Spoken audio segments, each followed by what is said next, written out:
நாம் நின்றோம் என்னோட கரங்களை பரிசுத்த வேதாகமத்தை எடுக்கலாம் சகோதரி சகோதரி. வெளிப்படுத்தும் விசேஷம் 1ஆம் அதிகாரம்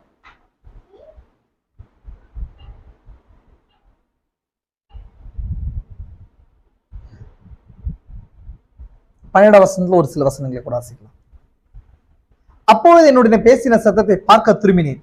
திரும்பின போது 7 பொன் குத்து விளக்குகளையும் அந்த 7 குத்து விளக்குகளின் மத்தியிலே நிலையங்கி தரித்து மார்பருகே பொற்கச்சை கட்டியிருந்த மனுஷகுமாரனுக்கு ஒப்பானவரையும் கண்டேன். அவருடைய சிரசு மயிரும் மென் பஞ்சை போலவும் உறைந்த மலையை போலும் வெண்மையாயிருந்தது. அவருடைய கண்கள் அக்கினி ஜுவாலையை போல் இருந்தது. அவருடைய பாதங்கள் உலைக்களத்தில் காய்ந்த பிரகாசமான வெண்கலம் போல் இருந்தது. அவருடைய சத்தம் பெருவெள்ளத்து இறைச்சலை போல இருந்தது. தமது வலது கரத்தில் 7 நட்சத்திரங்களை ஏந்தி கொண்டிருந்தார். அவர் வாயிலிருந்து இருபுறமும் கருக்குள்ள பட்டயம் பெறப்பட்டது. அவருடைய முகம் வல்லமையாய் பிரகாசிக்கிற சூரியனை போல் இருந்தது. ஆமென். வாசிக்கப்பட்ட வேத பாகங்களோடு கூட கர்த்தர் ஆசீர்வாதத்தை கூட்டுவாராக.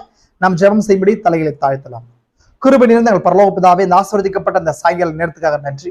மீண்டும் முழுமையாக வார்த்தையை சுற்றி நாங்கள் ஐக்கப்பட்டிருக்கிறோம். பிள்ளைகளாகி எங்களை கத்தாவே மீண்டுமாய் வார்த்தையின் வடிவில் எங்களை மாற்ற கத்தாவே தேவையான பலனை இந்த சாயங்கால வேலையில கூட்டி கொடுங்க, பலப்படுத்துங்க. இந்த அவிசுவாசம் நிறைந்த உலகத்துல ராஜா அப்பா, நிச்சயமாகவே எங்களுக்கு அந்த விசுவாசத்தின் முழு பங்கும் தேவைப்படுகிறதா இருக்குது. எனவே கத்தாவே இந்த நேரங்கள்ல கத்தாவே பாடி சேஞ்சிங்காக நம்ம வெயிட் பண்ணி கொண்டிருக்கிறோம். அதுக்கேற்ற வெளிப்பாடுகள் அந்த சாயங்கால நேரத்துல நிரப்புங்க ராஜா. உலகத்தின் அவிசுவாசத்தின் நிழல்கள், மரணத்தின் நிழல்கள், வியாதியின் பாகங்கள் அப்பா, பாவமான எல்லா விதமான காரியங்களை மேற்கொள்ள வெளிப்பாடு ஒன்றே எங்களுக்கு மேற்கொள்ள தேவையான பலனை கூட்டி கொடுக்கிறது. அதை இந்த சாயங்கால நேரத்தில் எதிர்நோக்கினவர்களாய் வந்திருக்கிறோம். எங்களுடைய எல்லா பலவீனமான பாகங்களை வார்த்தையின் கீழாய் சமர்ப்பிக்கிறோம் ராஜா. பலப்படுத்துங்க. இந்த அட்மாஸ்பியர் கத்தாவே வார்த்தைக்கு ஏற்ற விதத்துல ஹெவன்லி அட்மாஸ்பியரா மாற்றுங்க, பலப்படுத்துங்க. அவிசுவாச தன்மைகள், பலவீனங்கள், சோர்வின் ஆவிகள், கனநீத்திரை ஆவிகள் எல்லாவற்றையும் மாற்றி போடுங்க. இந்த செய்தியை கேட்கிற ஒவ்வொரு நபரையும் ஆசீர்வதிங்க. வேதனையோடு, வியாதியோடு, கண்ணீரோடு கேட்கிற ஒவ்வொரு நபரையும் கத்தாவே இந்த செய்தியை கேட்கும் போதே அந்த சுகமளித்தல் விசுவாசத்தை கூட்டி கொடுங்க. பெரிய காரியங்களை செய்யுங்க. இயேசு கிறிஸ்துவின் பரிசுத்த நாமத்திலே ஆமென். அப்படியே உட்காரலாம்.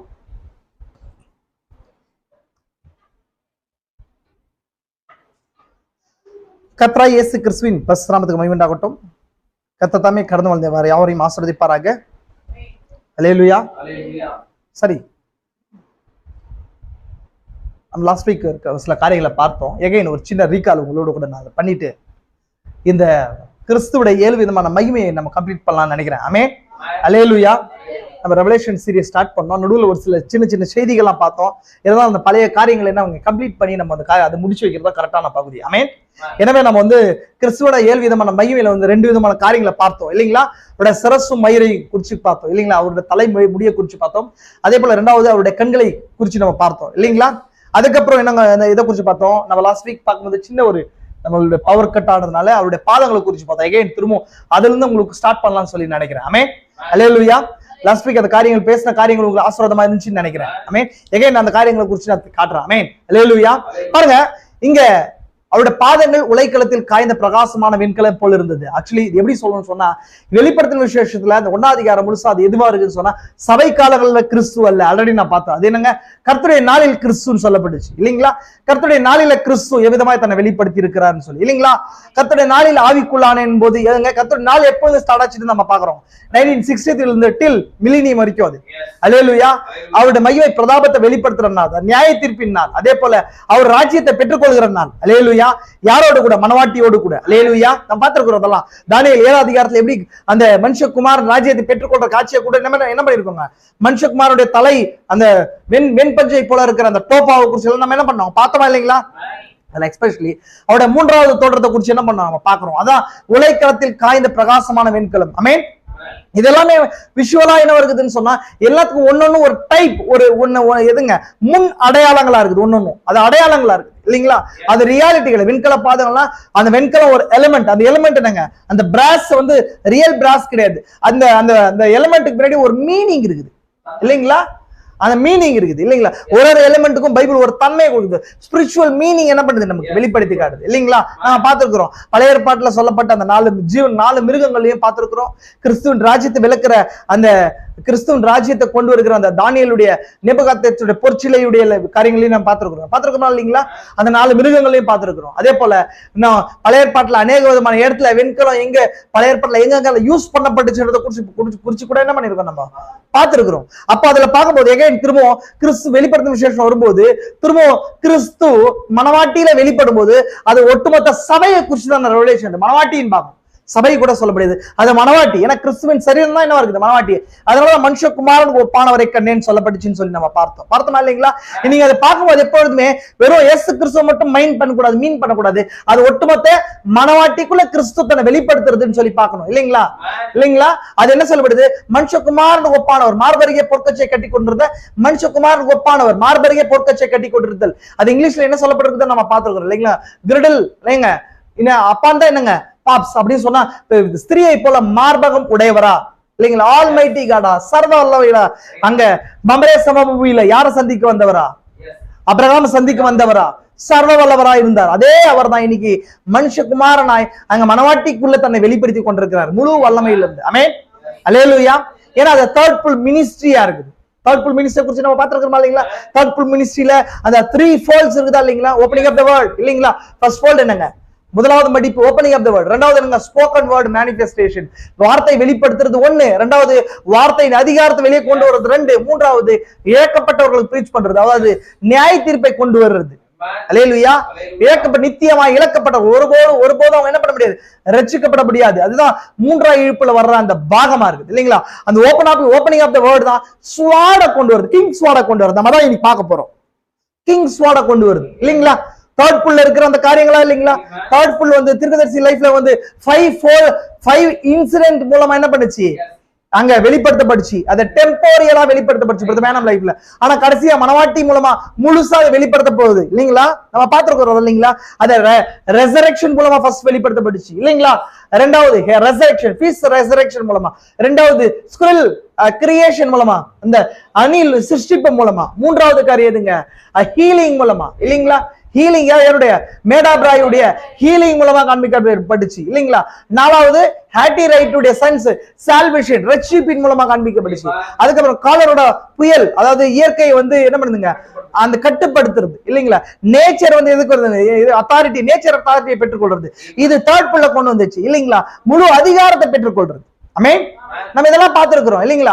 அப்ப இதெல்லாம் வந்து தேர்ட் புல்ல இருக்கிற காரியங்கள். இது மனவாட்டிக்குள்ள நடக்க போகுது. கடைசியா அவர் தான் என்னங்க, மனவாட்டியிலும் அந்த ஸ்தானத்துல நம்ம நியாய தீர்ப்பு கொடுக்க போறோம் இல்லைங்களா? அப்ப தேர்ட் அதுவே என்ன பண்றோம், சுப்ரீம் ஜட்ஜா ஒரு வேகத்துல வந்தார். எப்படி வந்திருக்காரு அவரு, எப்படி கிராஜுவலா அந்த மனுஷகுமாரனுக்கு ஒப்பானவர் போல என்னங்க, சிரசும் அந்த மயிரும் வெண்பஞ்சை போலும் உறைந்த மலை போலும் பிரகாசமா இருந்ததுன்னு சொல்லி பார்த்தோம் இல்லைங்களா? அது எப்படின்றத குறிச்சு நம்ம பார்த்தோம். அவர் 1963 வரும்போது தான் அதுக்கான முழு எக்ஸ்பிளனேஷன் ப்ராஃபிட் கிடைச்சது. 1960 இருந்து என்ன பண்றாரு ப்ராஃபிட், அநேக பேர் எக்ஸ்பிளைன் பண்றதுக்கு ட்ரை பண்ணாங்க. பிரதர் மேடம் கேட்டாங்க ஃபுல் ரெவலேஷன் எங்க வருதுன்னு சொன்னா 1960 வரும்போது 65 வரும்போது தான் அந்த ரெவலேஷன் அது வந்துச்சு. அந்த ரெவலேஷன் 10th சாப்டர்ல வந்தவர் தான் அது. ஹெட் வந்துச்சு, பாடி இங்க இருக்குது இல்லைங்களா? இரண்டும் இணை டுகெதர், ஒன்றாய் இன்னாங்க. மனவாட்டி மனவாளம் என்ன பண்றாங்க, இப்போ வார்த்தையில இணைந்து கொண்டிருக்கிறாங்க. வார்த்தை முழுசுமா மனவாட்டிகள் என்ன பண்றது, இன்னைக்கு வெளிப்படுத்தப்பட்டிருக்குது இல்லைங்களா? ஃபுல் பாடி இணைப்புக்குள்ள இணைப்பு நடந்து கொண்டிருக்குது. இணைப்பு முடியல. அநேக பேர் என்ன பண்றாங்க, இணைப்பு முடிஞ்சிச்சுன்றாங்க. இணைப்பு முடி கிடையாது. இணைப்பு என்ன பண்ணுது, ப்ராசஸ்ல இருக்குது. என்னங்க, லாஸ்ட் ஷீப் வரும்போது தான் என்னங்க, கடைசி ஆடானது வரும்போது, அந்த பாடியுடைய அந்த கடைசி பார்ட் வரும்போது அந்த இணைப்பு முடியும் போது இல்லைங்களா? அப்போ ஃபுல் ஹெட்ல இருக்கிற அந்த தலையில இருக்கிற எல்லா அதிகாரமும் சரீரத்துக்கு பாயும், சரீரம் நடத்தப்படும் முழுசா இல்லைங்களா? இது 7 சபைக்கான மனவாட்டியையும் உள்ளடக்கிய காரியமா இருக்கு. பாத்திரமா இல்லைங்களா? புரியுதுங்களா உங்களுக்கு? இப்ப எகைன் எங்க பாருங்க, அடுத்தது பாருங்க, நல்லா கவனிங்க. இப்ப பாதங்களை குறிச்சு நம்ம பாக்குறோம். பாதங்களை குறிச்சு இல்லைங்களா? இங்க பாருங்க, பாதங்களை குறிச்சு என்ன சொல்லப்படுதுன்னா, அவருடைய பாதங்கள் உலைக்களத்தில் காய்ந்த பிரகாசமான வெண்கலம் போல இருந்தது. வெண்கலம் உறுதிக்கு, ரிஜிடிக்கு அடையாளம், உறுதிக்கு அடையாளம். ரிஜிட் அப்படின்னா உறுதி, ரொம்ப உறுதித்தன்மைக்கு அடையாளம் இல்லைங்களா? வெண்கலம் எதுக்கு அடையாளமா இருக்குது, உறுதிக்கு அடையாளம். வெண்கலத்தை தவிர உறுதியானது வேற ஒண்ணும் இல்லைன்றார் ப்ராஃபிட். அப்ப அந்த வெண்கலத்தை வந்து பைபிள்ல வந்து ஃபர்ஸ்ட் எங்க உபயோகப்படுத்தப்பட்டிருக்குது, தேவாலய சானிட்டரி சம்பந்தப்பட்டதுமா இல்லைங்க? அந்த தேவனுடைய அதாவது ஆசரிப்பு கூடாரத்துல பாத்தீங்கன்னு சொன்னா அந்த பலிப்பீடத்துல என்ன காண்பிக்கப்பட்டுச்சு, வெண்கல பலிப்பீடமும் அந்த வெண்கல கடல் தொட்டி ரெண்டுமே வெண்கலத்தினால செய்யப்பட்டுச்சு. ஆமென். 4ஆம் அதிகாரத்திலே அந்த காட்சியை நம்ம பார்க்கிறோம். ரெவலேஷன் 4th சாப்டர்ல வெண்கல கண்ணாடி தொட்டி இருந்துச்சு, பளிங்கு குப்பான கண்ணாடி கடல் இருந்துச்சு. அது வெண்கலத்துக்கு அடையாளம், வெண்கலத்துல செய்யப்பட்டுச்சு. அதே போல அதுக்கு முன்பதாக இருக்கிற பலிப்பீடமும் வெண்கலத்துல செய்யப்பட்டுச்சு. நம்ம பழைய ஏற்பாட்டுல அந்த அந்த பிக்சர் நீங்க பாத்திருக்கீங்களா? நான் அதை காட்டுறேன் பாருங்க. பாருங்க, இது ஆல்டர், ஓல்ட் டெஸ்டமென்ட் ஆல்டர்.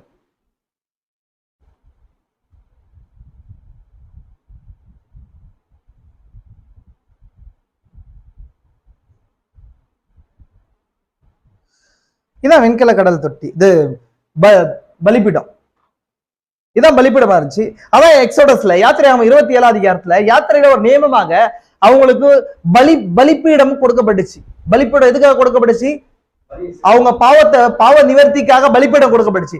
அந்த பலிபீடத்துலதான் வெண்கலத்தெல்லாம் செய்யப்பட்டுச்சு பலிபீடம். ஆமென். நம்ம பார்த்திருக்கிறோம் அந்த காரியத்தை. அதே போல வெண்கல கடல் தொட்டி அதுவுமே எதெல்லாம் செய்யப்பட்டுச்சு?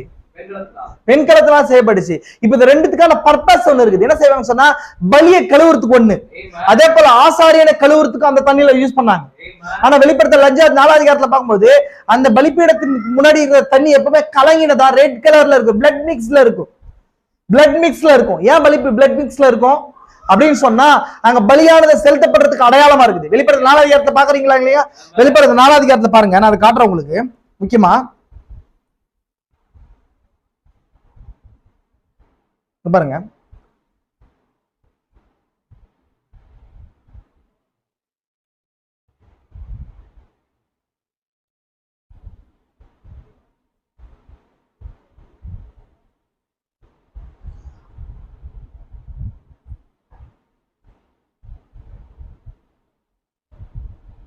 எங்க பாருங்க 6ஆம் வசனம் பாருங்க. அந்த சிங்காசனத்துக்கு முன்பாக பளிங்கு கோப்பான கண்ணாடி கடல் இருந்தது. பளிங்கு கோப்பான கண்ணாடி கடல், கண்ணாடி கடல். இதுதான் பழைய ஏற்பாட்டுல ஆசரிப்பு கூடாரத்துடைய மெத்தட். இந்த மெத்தட தான் மோசஸ்க்கு தேவன் காட்டி பூமியில அதை என்ன பண்ண சொன்னாரு? நிர்மாணிக்க சொன்னார், ஸ்தாபிக்கப்பட சொன்னார். அப்ப இந்த வெண்கல கண்ணாடி கடல் வந்து எதுக்கு அடையாளமா இருக்குது? நம்ம பார்த்திருக்கிறோம். ஓல்ட் டெஸ்டமென்ட்ல என்ன செய்வாங்கன்னு சொன்னா, பலியை வந்து கழுவுறதுக்கு யூஸ் பண்ணுவாங்க. ரெண்டாவது ஆசாரியன் தன்னை சுத்தம் பண்ணிக்கிறதுக்கு யூஸ் பண்ணுவாங்க. அது இப்ப சுத்தம் பண்ணும்போது அந்த அங்க தண்ணி என்ன ஆகும்னு சொன்னா ரெட் கலரா மாறும், கலங்கும். பலி கழுவப்படுதலும் ஆசாரியன் தன்னை உள்ள போறது முன்னாடி அதுல வாஷ் பண்ணிக்கிறதும் அங்க என்ன தண்ணீர் என்ன ஆகுங்க? ரெட்டா மாறும், கலங்கினதா மாறும். புரிதுங்களா? உங்க பேல் கலரா மிக்ஸ் கலரா மாறும். ஆமென். ஆனா இங்க பார்க்கும்போது அந்த சிங்காசனம் பளிங்கு கொப்பான கண்ணாடி கடல் இருந்துச்சு. பளிங்கு மாதிரி வாட்டர், நம்ம சொல்றோம் இல்லையா, வாட்டர் எப்படி பளிங்கு மாதிரி இருக்குது அப்படின்னு சொல்றோம் இல்லைங்களா? அப்போ அதுக்கு என்ன அர்த்தம் சொன்னா, அந்த வாட்டர்ல வந்து கலக்கம் எதுவும் இல்ல, பியூர் வாட்டரா இருக்குன்னு அர்த்தம். என்ன அர்த்தங்க? பியூர் வாட்டரா இருக்குன்னு அர்த்தம். பியூர் வாட்டரா இருந்துச்சுன்னா என்ன அர்த்தம்னு சொன்னா, அந்த இடத்துல பலி இல்லைன்னு அர்த்தம். புரியுதுங்களா உங்களுக்கு? பலியானது இல்ல, பலியானது முடிஞ்சிச்சு, பலி இல்ல. பலி இல்லாம இருக்கும்போது முன்னாடி கண்ணாடி கடல் தண்ணியில என்ன இருக்கும்? தண்ணி கிளீனா இருக்கும். புரிஞ்சா இல்லைங்களா? புரிஞ்சுங்களா? இது வரைக்கும் நான் சொல்ற காரியத்தை முன்னாடி சொல்ற பாருங்க. இப்போ அதே போல அந்த சிங்காசனத்தில் மின்னல்களும் இடிமுழக்கங்களும் சத்தங்களும் புறப்பட்டன. தேவனுடைய 7 ஆவிகளாகி 7 அக்கினி தீபங்கள் சிங்காசனத்துக்கு முன்பாக எரிந்து கொண்டிருந்தன. நான் எப்போது பார்த்திருக்கோம், ஆசரிப்பு கூடாரத்துல எப்போ மின்னல்களும் இடிமுழக்கங்களும் சத்தங்களும் புறப்பட்டிருக்கோம், அது எதுக்கு அடையாளம்? ஜட்ஜ்மெண்ட்டுக்கு அடையாளமா இருக்குன்னு சொல்லி பார்த்தோம். அங்க எப்போ ஜட்ஜ்மெண்ட் வரும்னா, ரத்தம் எப்பொழுது எடுக்கப்படுது அப்ப நியாய தீர்ப்பு. ரத்தமானது அப்படின்னா பலியானது அங்க இல்லைன்னு அர்த்தம். அது தொடர்ந்து இப்போ சிங்காசனம்ன்றதுதான் எதுவா இருக்குன்னு சொன்னா, தேவனுடைய உடன்படிக்கை பெட்டி. தேவன் அங்கதான் வாசமா இருப்பாரு. அதுக்கு அடையாளமா தான் பரலோகத்துல சிங்காசனம் இருக்குது. புரிஞ்சா இல்லைங்களா? இப்போ அங்க இடிகளும் மின்னல்களும் சத்தங்களும் புறப்படுது இல்லையா? அப்ப என்ன அர்த்தம் சொன்னாங்க? என்ன இல்ல?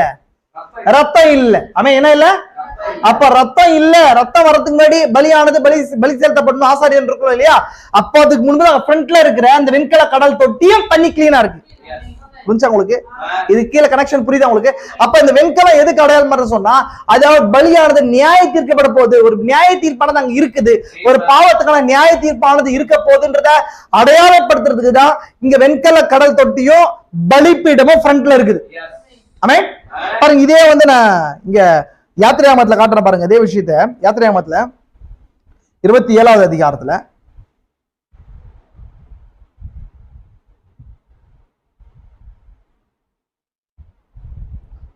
பாருங்க, சொல்லப்படுது. 5 முழ நீளமும் 5 முழ அகலமும் சித்தி மரத்தினால் பலிப்பீடத்தை உண்டு பண்ணவாயாக. அது சதுரமும் 3 முழ உயரமா இருப்பதாக.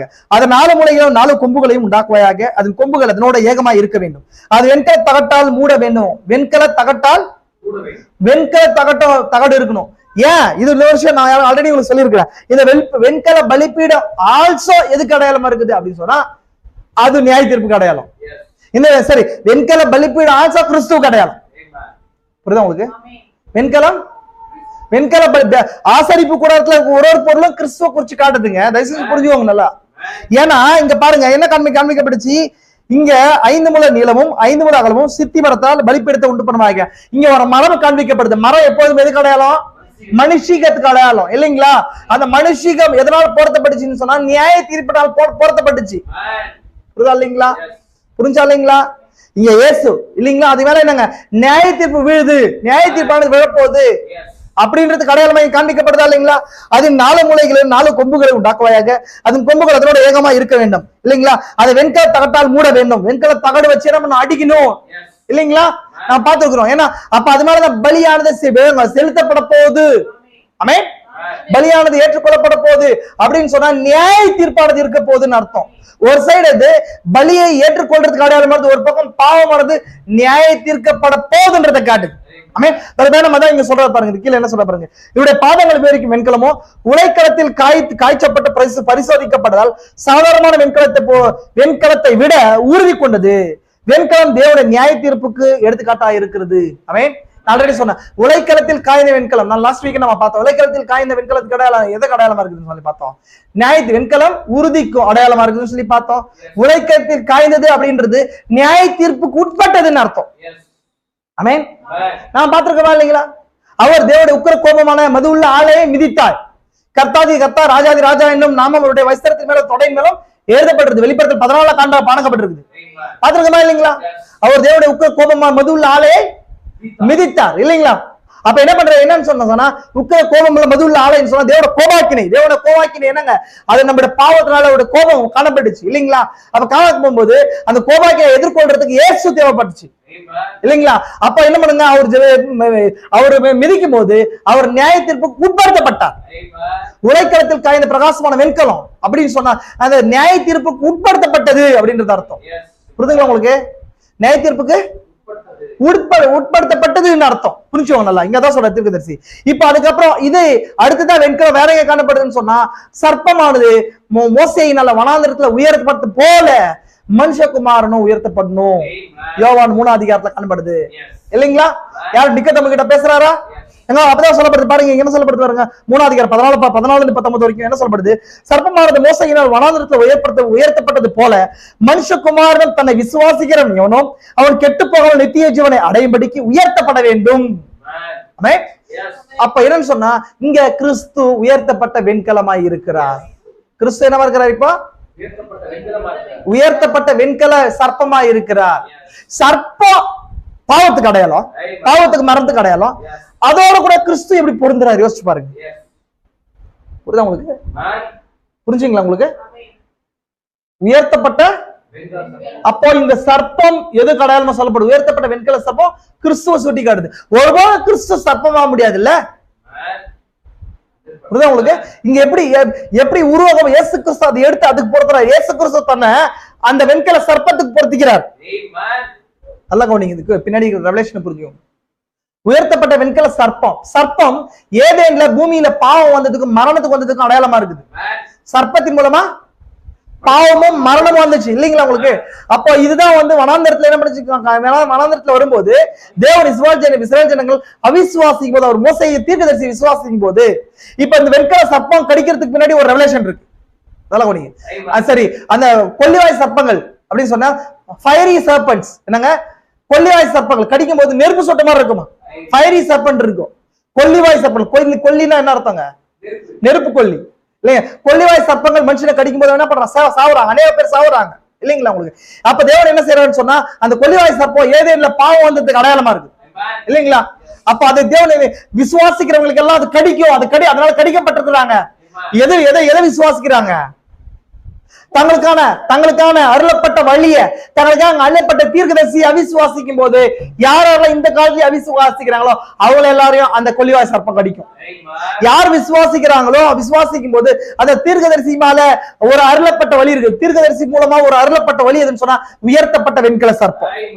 தீர்க்கதரிசி மூலமா தேவன் சொல்றாரு, யாரு உன்னை விசுவாசிக்கிறாங்களோ அப்ப என்ன பண்ணணும் சொன்னா, நீ ஒரு மோசே உயர்த்தப்பட்ட வெண்கல சர்ப்பத்தை என்ன பண்ண, ஒரு சர்ப்பத்தை உண்டாக்கி அது உயர்த்தும் போது அதை நோக்கி பாக்குறவங்களா பிழைப்பாங்க. அப்படின்னு என்ன அர்த்தம் சொன்னா, அதை நோக்கி பாக்குற யாரோ அப்ப மோசே விசுவாசிக்கிறாங்கன்னு அர்த்தம்.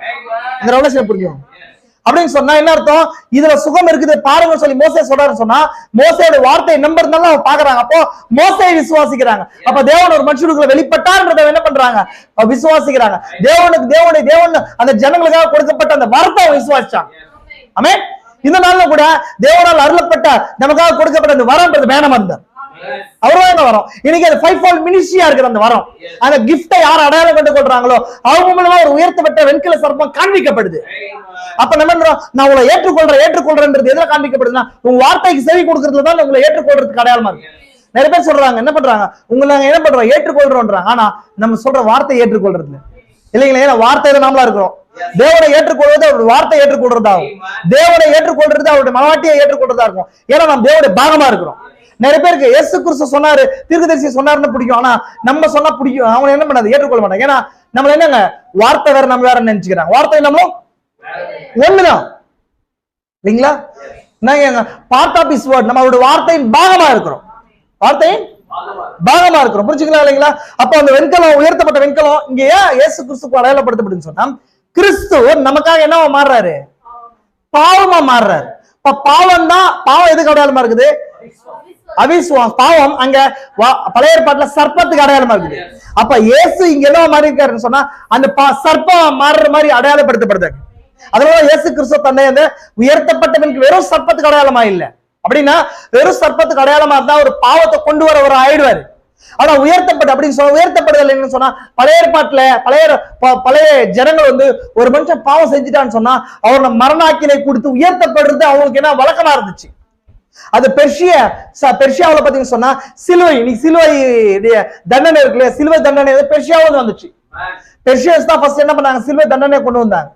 அவங்க என்ன பண்ணாங்க, ஒருத்தன் தேச துரோகத்தை ஏதோ தவற செஞ்சுட்டு அவன் என்ன பண்ணுவாங்க, அவனதான் சிலுவையில போடுவாங்க, எடுத்து தூக்கி வைப்பாங்க.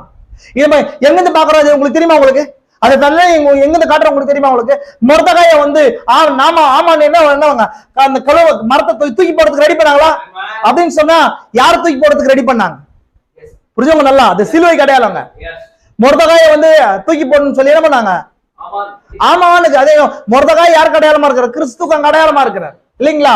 புரிஞ்சுக்கலாம் உங்களுக்கு. ஆனா மொர்தெகாய் சிலுவையில் அறையப்பட முடியாது, பாவம் சிலுவையில் அறையப்படணும் இல்லைங்களா? பாவம் யாருங்க, ஆமான் பிசாசு, அவன் அதுக்குள்ள போயிட்டான் இல்லைங்களா? புரிஞ்சா இல்லைங்களா? அப்போ அந்த பெர்ஷியாவுலதான் ஃபர்ஸ்ட் அந்த சிலுவையுடைய தண்டனையாக கொண்டு போடுச்சு. அந்த பழைய பாட்டு வழக்கம், இவன் நியாய தீர்க்கப்பட்டிருக்கிறான், அவனுக்கு அவனோட பாவத்துக்கு நியாய தீர்ப்பு கொடுக்கப்பட்டிருக்குது அப்படின்னு சொல்லி ஜனங்கள் காண என்ன பண்ணுவாங்க, மேல உயர்த்துவாங்க இல்லைங்களா? அப்ப இன்னைக்கும் சொல்ற, நம்முடைய பாவமானது நியாய தீர்க்கப்பட்டுச்சு.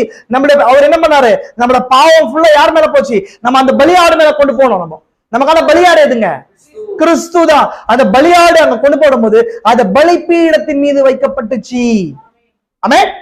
புரிஞ்சா இல்லைங்களா? அப்ப உயர்த்தப்படும் போது நம்ம நோக்கி பாக்குறோம், என்னுடைய பாவம் என்னாச்சு, அங்க நியாயத்திற்கப்பட்டிருக்குது.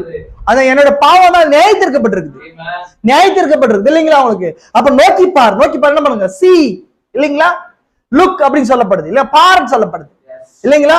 எதை பார், ஜீவன பாரு. இவங்களுக்காக ஜீவனம் தான். அதான் நம்ம இன்னைக்கு கூட என்னங்க, நம்ம 1963 நமக்கு என்ன வந்திருக்குதுங்க, லைஃப் பத்திரிகையில ஜீவன வெளிப்பட்டு இருக்குது இல்லைங்களா? எதை பார்க்கணுங்க, லுக் லைஃப். எதை பாரு நீங்க, லுக் லைஃப். அதுல ஜீவன் இருக்குது, அதை பாரு. அது உயர்த்தப்பட்டிருக்காரு இல்லைங்களா? பூமியில என்ன உயர்த்தப்பட்டிருக்காரு சொல்லப்படுது இல்லைங்களா? அங்கே சொல்லப்படுது, மனுஷகுமாரன் உயர்த்தப்படும் போது நானே அவர் என்று என்ன பண்ணுவீங்க, அப்போ அறிந்து கொள்வீங்க சொல்லப்படுது. இங்கதான் இங்க கீழே சொல்லப்படுது பாருங்க, உலகத்தை அவர் எதுக்காக வந்தார் பாருங்க.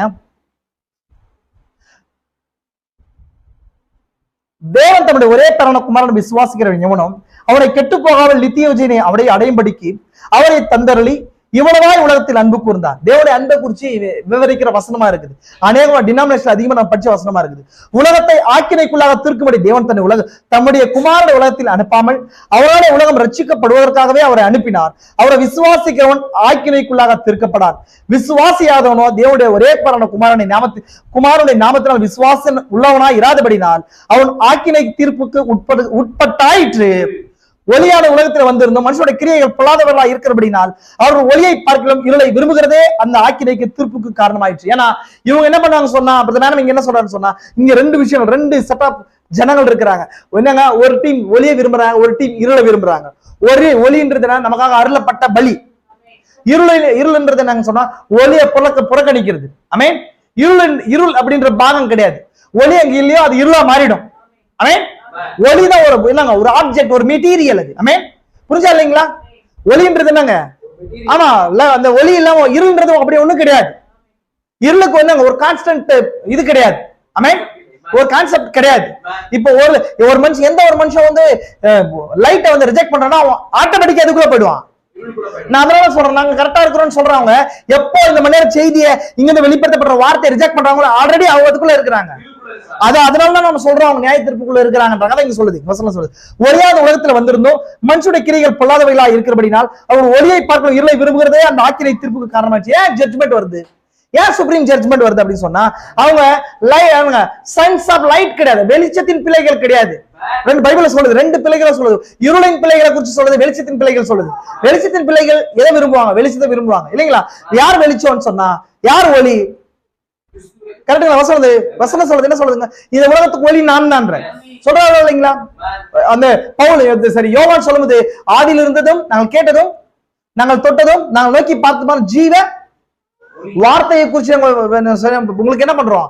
பிரசங்கிக்கிறோம். அந்த ஜீவன் வெளிப்பட்டது, பிதாவிடத்தை வெளிப்படுத்தினால ஜீவன் நாங்கள் கண்டு அதை குறிச்சு சாட்சி கொடுக்குறாரு. அப்ப அந்த ஜீவன் தான் ஒளியா இருக்கு. சொல்றாரா இல்லைங்களா? அப்ப அந்த ஒளிக்கு நம்ம என்ன பண்ணுறோம்? பிள்ளைகளா இருக்கிறோம். அது ஒரு நாள் அந்த ஒளிக்கு சாட்சியா தான் ஜான் அனுப்பப்பட்டார், ஜான் தி பாப்டிஸ்ட் அனுப்பப்பட்டார் இல்லைங்களா? இன்னைக்கு கூட பிரதர் மேடம் எதுக்காக அனுப்பப்பட்டிருக்கிறாரு? அதே ஒளிக்கு, அந்த பில்லர் ஆஃப் ஃபயருக்கு. பிரதர் மேடம் எதுக்கு அனுப்பப்பட்டாரு? அந்த பில்லர் ஆஃப் ஃபயருக்கு சாட்சி. நம்ம ஏன் இதை வைக்கிறோம்? நிறைய பேர் வைக்கும்போது ஒரு மூட பக்தி வேறாக்கி நினைச்சுக்கிறாங்க. இந்த போட்டோவை குறிச்சு நான் உங்களுக்கு சொல்றேன். உங்களுக்கு இந்த போட்டோவை குறிச்சு உங்களுக்கு சொல்றேன். நம்ம எதுக்காக வச்சிருக்கோம் இந்த போட்டோவை குறிச்சு? நிறைய பேர் வெக்கப்படுறாங்க வைக்கிறதுக்கு. என்ன இருக்கு? இவரு கீழே இருக்கிறவர் மேல இருக்கிறவர் சாட்சி கொடுக்க வந்தார். அந்த ஒளி அதுதான். ஒளியை குறிச்சு சாட்சி கொடுக்க வந்தார் அவரு. கரெக்டா இல்லைங்களா? இதுதான் மேல இருக்கிறவர் தான். என்னங்க, மேல இருக்கிறவர்னால தான் கீழே இருக்கிறவர் என்ன பண்றோம்? விசுவாசிக்கிறோம். புரியுதா இல்லைங்களா? அதான் உலகத்தில் ஆதி வெளிப்படுத்தப்பட்ட அந்த லாகாஸ் அதான் இல்லைங்களா? நம்ம பாத்துருக்கோம். ஆதியாகமத்துல கேள்விகளும் பதிலும் மேடம் தான் சொல்றாரு. அவர் நித்தியமா இருக்கும் போது எதுவுமே இல்லாத போது அவருக்குள்ள என்னங்க ஒரே ஒரு சின்ன ஒரு ஒளி வெளியே வந்துச்சு. புரியுதுங்களா? அதாங்க லோகாஸா மாறுச்சு. ஒரு தோற்றத்துக்கு மாத்திக்கின்னு போன பூமி சிரிச்சு போச்சு. அந்த லோகாஸ் தான் இங்க வந்துருந்தாங்க. இப்போ அதுதான் என்ன பண்றாரு? சாட்சி கொடுக்குறாரு. இந்த மனுஷன் என்ன பண்றாருங்க? இந்த மேடம் மேல இருக்கிறத குறிச்சு என்ன பண்றாரு? சாட்சி கொடுக்குறாரு. நம்ம எதுக்காக வைக்கிறோம்? கேட்கும்போது உங்களுக்கு அந்த ரெவலேஷன்ஸ் புரியணும். உங்களுக்கு சொல்ல உங்களுக்கு எதுக்காக அந்த போட்டோ வச்சிருக்கீங்க? ஒரு மனுஷனை நீங்க போட்டோ வச்சிருக்கீங்கன்னு சொல்லும் போது நீங்க மனுஷனை மட்டும் பாக்குறீங்க. அந்த மேல ஒருத்தர் இருக்கிறார் பாருங்க சொல்லுங்க. என்ன சொல்லணும்? நீங்க மேல ஒருத்தர் இருக்கிறார் பாருங்க. மேல ஒருத்தர் இருக்கிறார், மேல பாருங்க. ஆமென். அவர் என்ன பண்றாருன்னு சொன்னா, இவர் அக்செப்ட் பண்ணிருக்காரு. என்ன பண்ணிருக்காரு? அக்செப்ட் பண்ணிருக்காரு. புரியுதுங்களா உங்களுக்கு? அப்ப இவர் அக்செப்ட் பண்ணி என்ன பண்ணிருக்காருங்க? பிளஸ் பண்ணிருக்காரு. ஆமென். இன்னொன்னு நல்லா நீங்க பாத்தீங்கன்னு சொன்னா ஸ்வாட் அது. ஸ்வாட் அது இல்லைங்க, தேவனோட வார்த்தை ஸ்வாடா இருக்குது. அல்லேலூயா. இப்ப நம்ம அதனால என்ன பண்ணணும்னு சொன்னா, நீங்க வெட்கப்படக்கூடாது. அது ஒளி அது. ஆமென். இப்ப அதனால என்ன பண்ண சொன்னா, அது டிவைன் ஜட்ஜ்மெண்ட் அடையாளமா இருக்குது. புரியுதுங்களா உங்களுக்கு? பழைய ஏற்பாட்டுல அடிக்கப்பட்ட பலிபீடம் நியாய தீர்ப்பு கொடுக்கறதுக்கு அடையாளமா இருக்குது இல்லைங்களா? அப்ப இந்த உலைக்களத்தில் காய்ந்த அந்த பாதங்கள் உலைக்களத்தில் காய்ந்த பிரகாசமான வெண்கலம். அதே போல பழைய ஏற்பாட்டுல நம்ம ரெண்டு இடத்த பார்த்திருக்கோம். இன்னொரு இடத்துல நம்ம பார்க்கும்போது எலியாவுடைய நாட்கள் என்ன நாட்களா இருக்குது? மேடம் சொல்றாரு, எலியாவுடைய நாட்கள் பழைய ஏற்பாட்டுல லவோதிக்கன் சர்ச் என்றார். தெரியுமா உங்களுக்கு? பழைய ஏற்பாட்டுடைய லவோதிக்க சபைக்காக நான் வாசிக்கிறேன் பாருங்க. பழைய ஏற்பாட்டுல நம்ம ஆல்ரெடி சொல்லியிருக்கேன். நியாய தீர்ப்பு பழைய ஏற்பாட்டுல பாத்தீங்கன்னு சொன்னா பாருங்க, வாசிக்கிற பாருங்க. எலியாவுடைய நாட்களை குறித்து இப்போது கவனிங்கள். அவன் நாட்களில் அவனை தீர்க்கதரிசி என்ற முறையில் புறக்கணித்தார்கள். ஆதி காலத்து சபையின் அந்த சிறுபான்மையை பாருங்கள். இந்நாட்களில் ஒன்றில் இஸ்ரவேலுக்கும் 7 சபைகள் காலங்கள் இருந்தன என்றும் அவை இக்காலத்தின் சபைகளுக்கு முன் அடையாளமா இருந்தன என்பதை நான் உங்களுக்கு காண்பிப்பேன். என்ன சொல்றாரு? எலியாவுடைய நாட்கள். அந்த எலியாவுடைய நாட்கள்ல வந்து லவோதிக்கேயா சபை காலம், அது 7 சபை காலங்கள் இருந்துச்சு. அது 7 சபை காலத்துல எலியாவுடைய நாள் சரியா 7ஆம் சபை காலம். சரியா?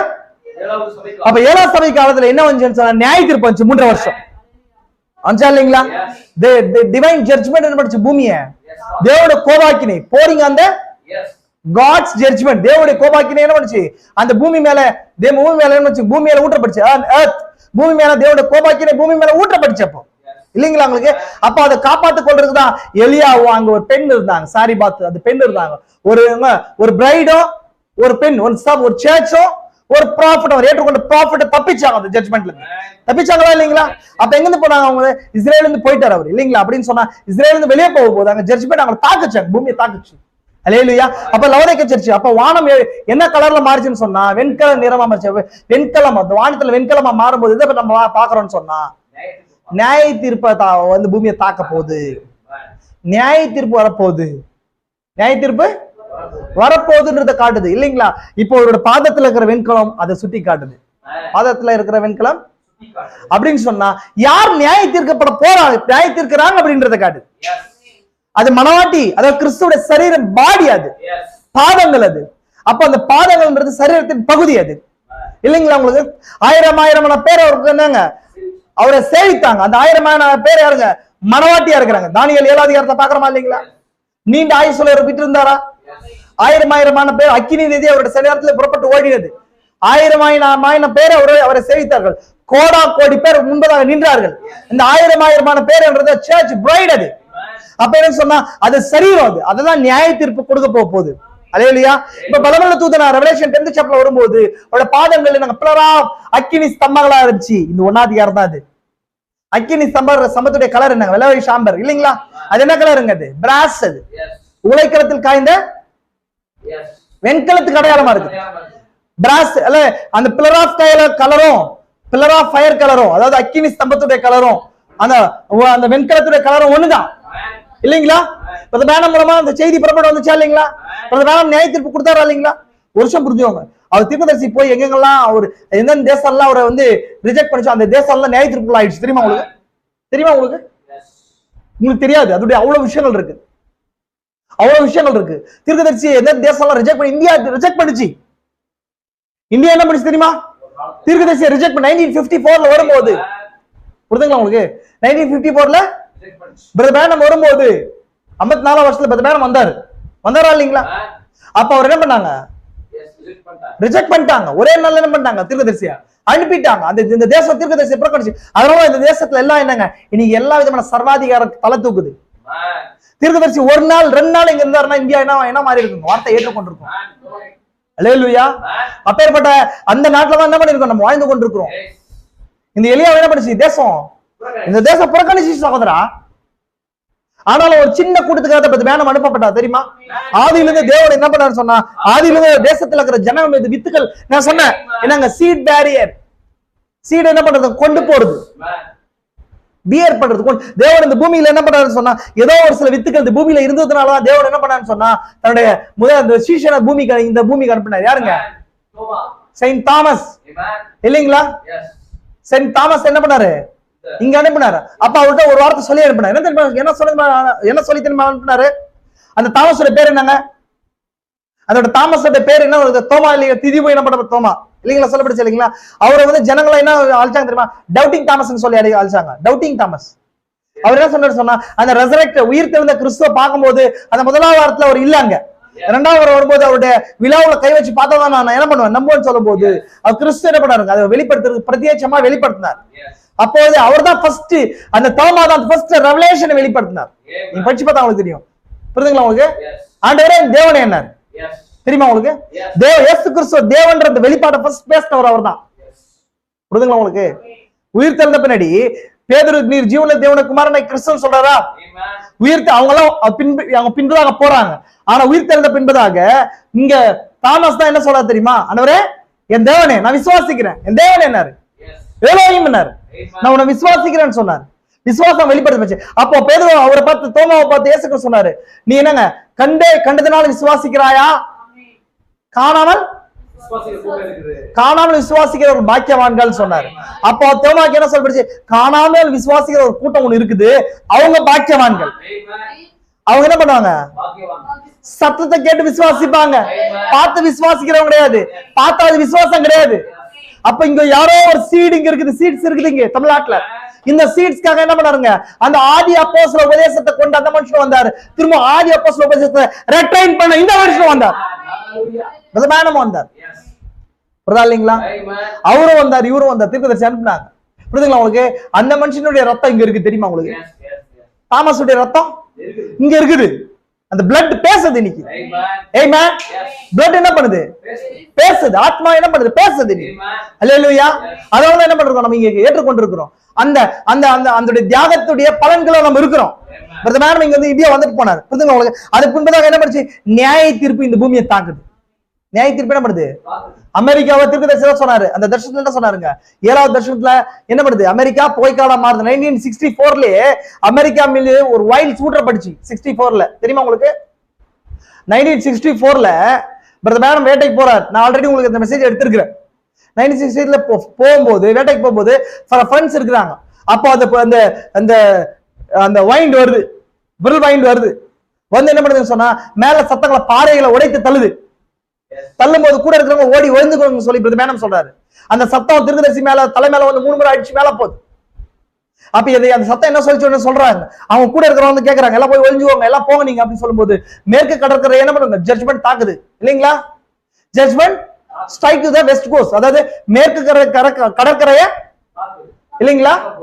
சான் பிரான்சிஸ்கோ அதெல்லாம் வந்து கடை என்னங்க தண்ணியில பூகம்பம் வந்துச்சு. அந்த சான் பிரான்சிஸ்கோ எங்க போகுது? கடலுக்குள்ள போகுது. லாஸ் ஏஞ்சல்ஸ் பட்டணம் கடலுக்குள்ள போகும்போது நம்ம ஆல்ரெடி போன வருஷம் மெசேஜ் பார்த்தோம், ஞாபகம் இருக்கா? அந்த சான் பிரான்சிஸ்கோ பக்கத்துல என்னங்க? சான் ஜோஸ் ஃபால்ட் இருக்கு, பெரிய ஃபால்ட், பூமி பிளவு ஒண்ணு இருக்குது. அதுதான் கடைசி வந்து அதுதான் கடைசி அடையாளம் நமக்கு. பூமி என்ன பூமிக்குள்ள போகுது, அது மனவாட்டி எடுத்துக்கொள்ளப்பட போது பாக்குறோம். அது ஜட்ஜ்மெண்ட் எதுக்காகன்னு சொன்னா, தீர்க்கதரிசியை புறக்கணிக்கும் போது நியாயத்து பூமியை தாக்குது. அது டெம்பரரியான ஜட்ஜ்மெண்ட். இப்ப பிரைடை புறக்கணிக்கும் போது பிரைடு பூமியை நியாயத்திற்கப்பட போறான். உலைக்களத்தில் காய்ந்த பிரகாசமான வெண்கலம். அப்ப ஒண்ணு தீர்க்கதரிசி 2 விஷயம் சொல்றாரு. ஒண்ணு, உலைக்களத்தில் காய்ந்த வெண்கலம் எதுக்கு அடையாளமா இருக்குது? ஒண்ணு, நமக்காக கிறிஸ்து பலியானார், உயர்த்தப்பட்ட வெண்கல சொல்லும் சர்ப்பம், நமக்காக கிறிஸ்து பலியானார் அப்படின்றத காட்டுது. 2வது, அந்த உறுதியா ஒரு ராஜ்யத்தை மனவாட்டி பெற போராடுறதை காட்டுதான். 2 விஷயத்தை என்ன பண்றாருங்க தீர்க்கதரிசி இங்க சொல்றார். புரிஞ்சா இல்லைங்களா? அப்போ இங்க ஆல்ரெடி உங்களுக்கு சொன்னேன் நானு.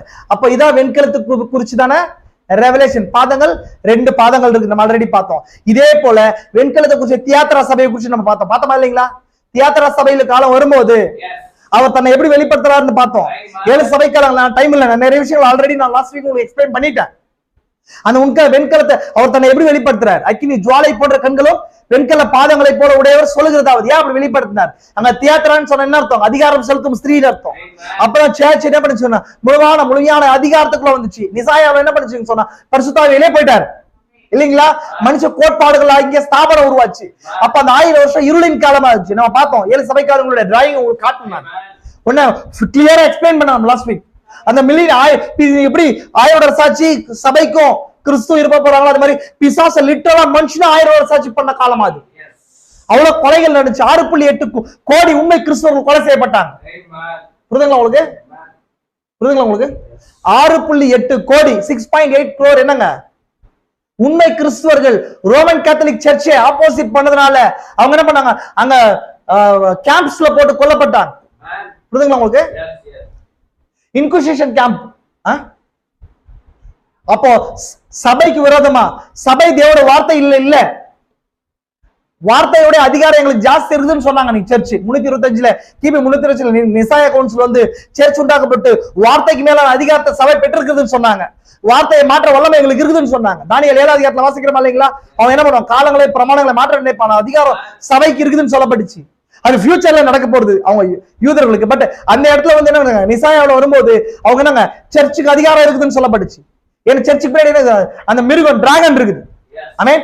அப்படி வரும்போது அந்த உண்மை கிறிஸ்தவர்கள் 6.8 கோடி உண்மை கிறிஸ்தவர்கள் என்ன பண்ணாங்க? சபையினால கொல்லப்பட்டாங்க. அவங்க கொல்லப்படும் போது தேவன் என்ன பண்ணாரு? அதை பார்த்துட்டே இருந்தார் இல்லைங்களா? அதனாலதான் அவர் என்ன சொல்றாரு, என்ன எச்சரிக்கிறார்? நீ இந்த நிலை, நீ எப்படி இருக்கிற? நீ என்ன பண்ணு, நீ செய்த விபச்சாரம் செய்தவர்களை கொல்லவே கொல்லுவேன், அவள் மனம் திரும்பாத பட்சத்தில் அவளோட விபச்சாரம் செய்தவர்கள் கட்டில் கிடையாக்கி கொல்லவே கொல்லுவேன். புரியுதுங்களா உங்களுக்கு? நியாயத்திற்கு வரப்போகுது. அப்ப அவர் தன்னை அங்க எப்படி வெளிப்படுத்துறாருன்னு நல்லா பாத்தீங்கன்னு சொன்னா, வெண்கல அந்த உலைக்களத்தில் காய்ந்த பிரகாசம் வெண்கலத்தை போல வெளிப்படுத்துறாரு, அக்கினி ஜுவாலைகளை போல வெளிப்படுத்துறாரு தியாத்திரா சபையில. யாருக்கு விரோதமா நான் சொன்னா, தியாத்திரா அதிகாரம் செலுத்தும் ஸ்திரீ சபைக்கு விரோதமா. ஏன்னா அந்த காலத்துல ஜட்ஜ்மெண்ட் அவர் வெளிப்படுத்துறாரு, அப்படியே வெளிப்படுத்தணும். ஆல்ரெடி உங்களுக்கு சொன்னேன், ஒரு காலத்துக்கும் கிறிஸ்து தன்னை எப்படி வெளிப்படுத்தணும் அப்படின்னா அந்த காலத்தின் தேவையை கருதி. ஆனா இந்த காலம் இது பாத்தீங்கன்னா இது கர்த்தருடைய நாள்ல கிறிஸ்து காணப்படுற விதம், கர்த்தருடைய நாள்ல. ஆனா இந்த எல்லா காட்சியும் ஒன்னா சபை காலங்கள்ல இல்ல, ஒரு சபை காலத்துல தனி ஒன்னா இருந்துச்சு இல்ல. ஆதி எபேசு சபை காலத்துல என்ன வந்துச்சுங்க, தேவனுடைய சிருஷ்டிக்கு ஆதிமா இருக்கிற ஃபர்ஸ்ட் வரும்போது சரி 7 பொன்குத்தல மத்தியில விழாடுகிறவர் வந்துச்சு. ஏன்னா அவருடைய 7 மகிமை வரும்போது அவர் இருக்கிற போஷர் என்னன்னு சொன்னா 7 பொன்குத்தல மத்தியில நிலையங்கி தரித்து அப்படின்னு இருக்கு. அந்த தன்மை வெளிப்படுத்தி காட்டார் ஃபர்ஸ்ட். 2வது சபை காலம் வரும்போது அது என்ன காணப்பட்டுச்சு, வேற ஒரு தன்மையை காண்பிக்கப்பட்டுச்சு, அவருக்குள்ள வேற ஒரு தன்மை காண்பிக்கப்பட்டுச்சு. 3வது சபை காலம் 4வது சபை காலம் வரும்போது தான் அவருக்குள்ள இருக்கிற 2வது 3வது தன்மை வெளிப்படுத்தப்பட்டு காண்பிக்கப்படுது.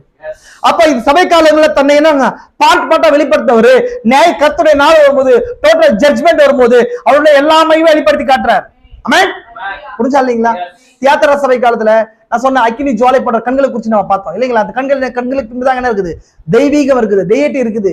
அப்ப என்ன பண்ணு சொன்னா அங்க என்ன இருக்குன்னு சொன்னா டிசைனிங் ஸ்பிரிட் இருக்குது, மனுஷ இருதயங்களை ஊடுருவி பாக்குறதுக்கு காணப்பட்டுச்சு. இப்ப சொல்றாரு நம்ம பரலோகத்துல சத்தங்களை விட எது அதிகமா கேட்குது, நம்மளுடைய நினைவுகளை அதிகமா கேட்குதுன்றார். சத்தங்களை விட நம்ம நினைக்கிற நினைவுகள் அதிகமா பேசுவோம். அதிகமான சவுண்ட் எதுக்கு இருக்குன்னு சொன்னா நம்ம வாய்ஸஸ் விட நம்மளோட மைண்ட் தாட்ஸ்க்கு ஜாஸ்தி இருக்குன்னு சொன்னாரு. அந்த தாட்ஸை ஊடுருது எதுன்னு சொன்னா வேர்டு. நம்ம தான் பாக்குறோம், நம்ம அடுத்த அவருக்குள்ள அடுத்த சுவாபத்தை வெளிப்படும்.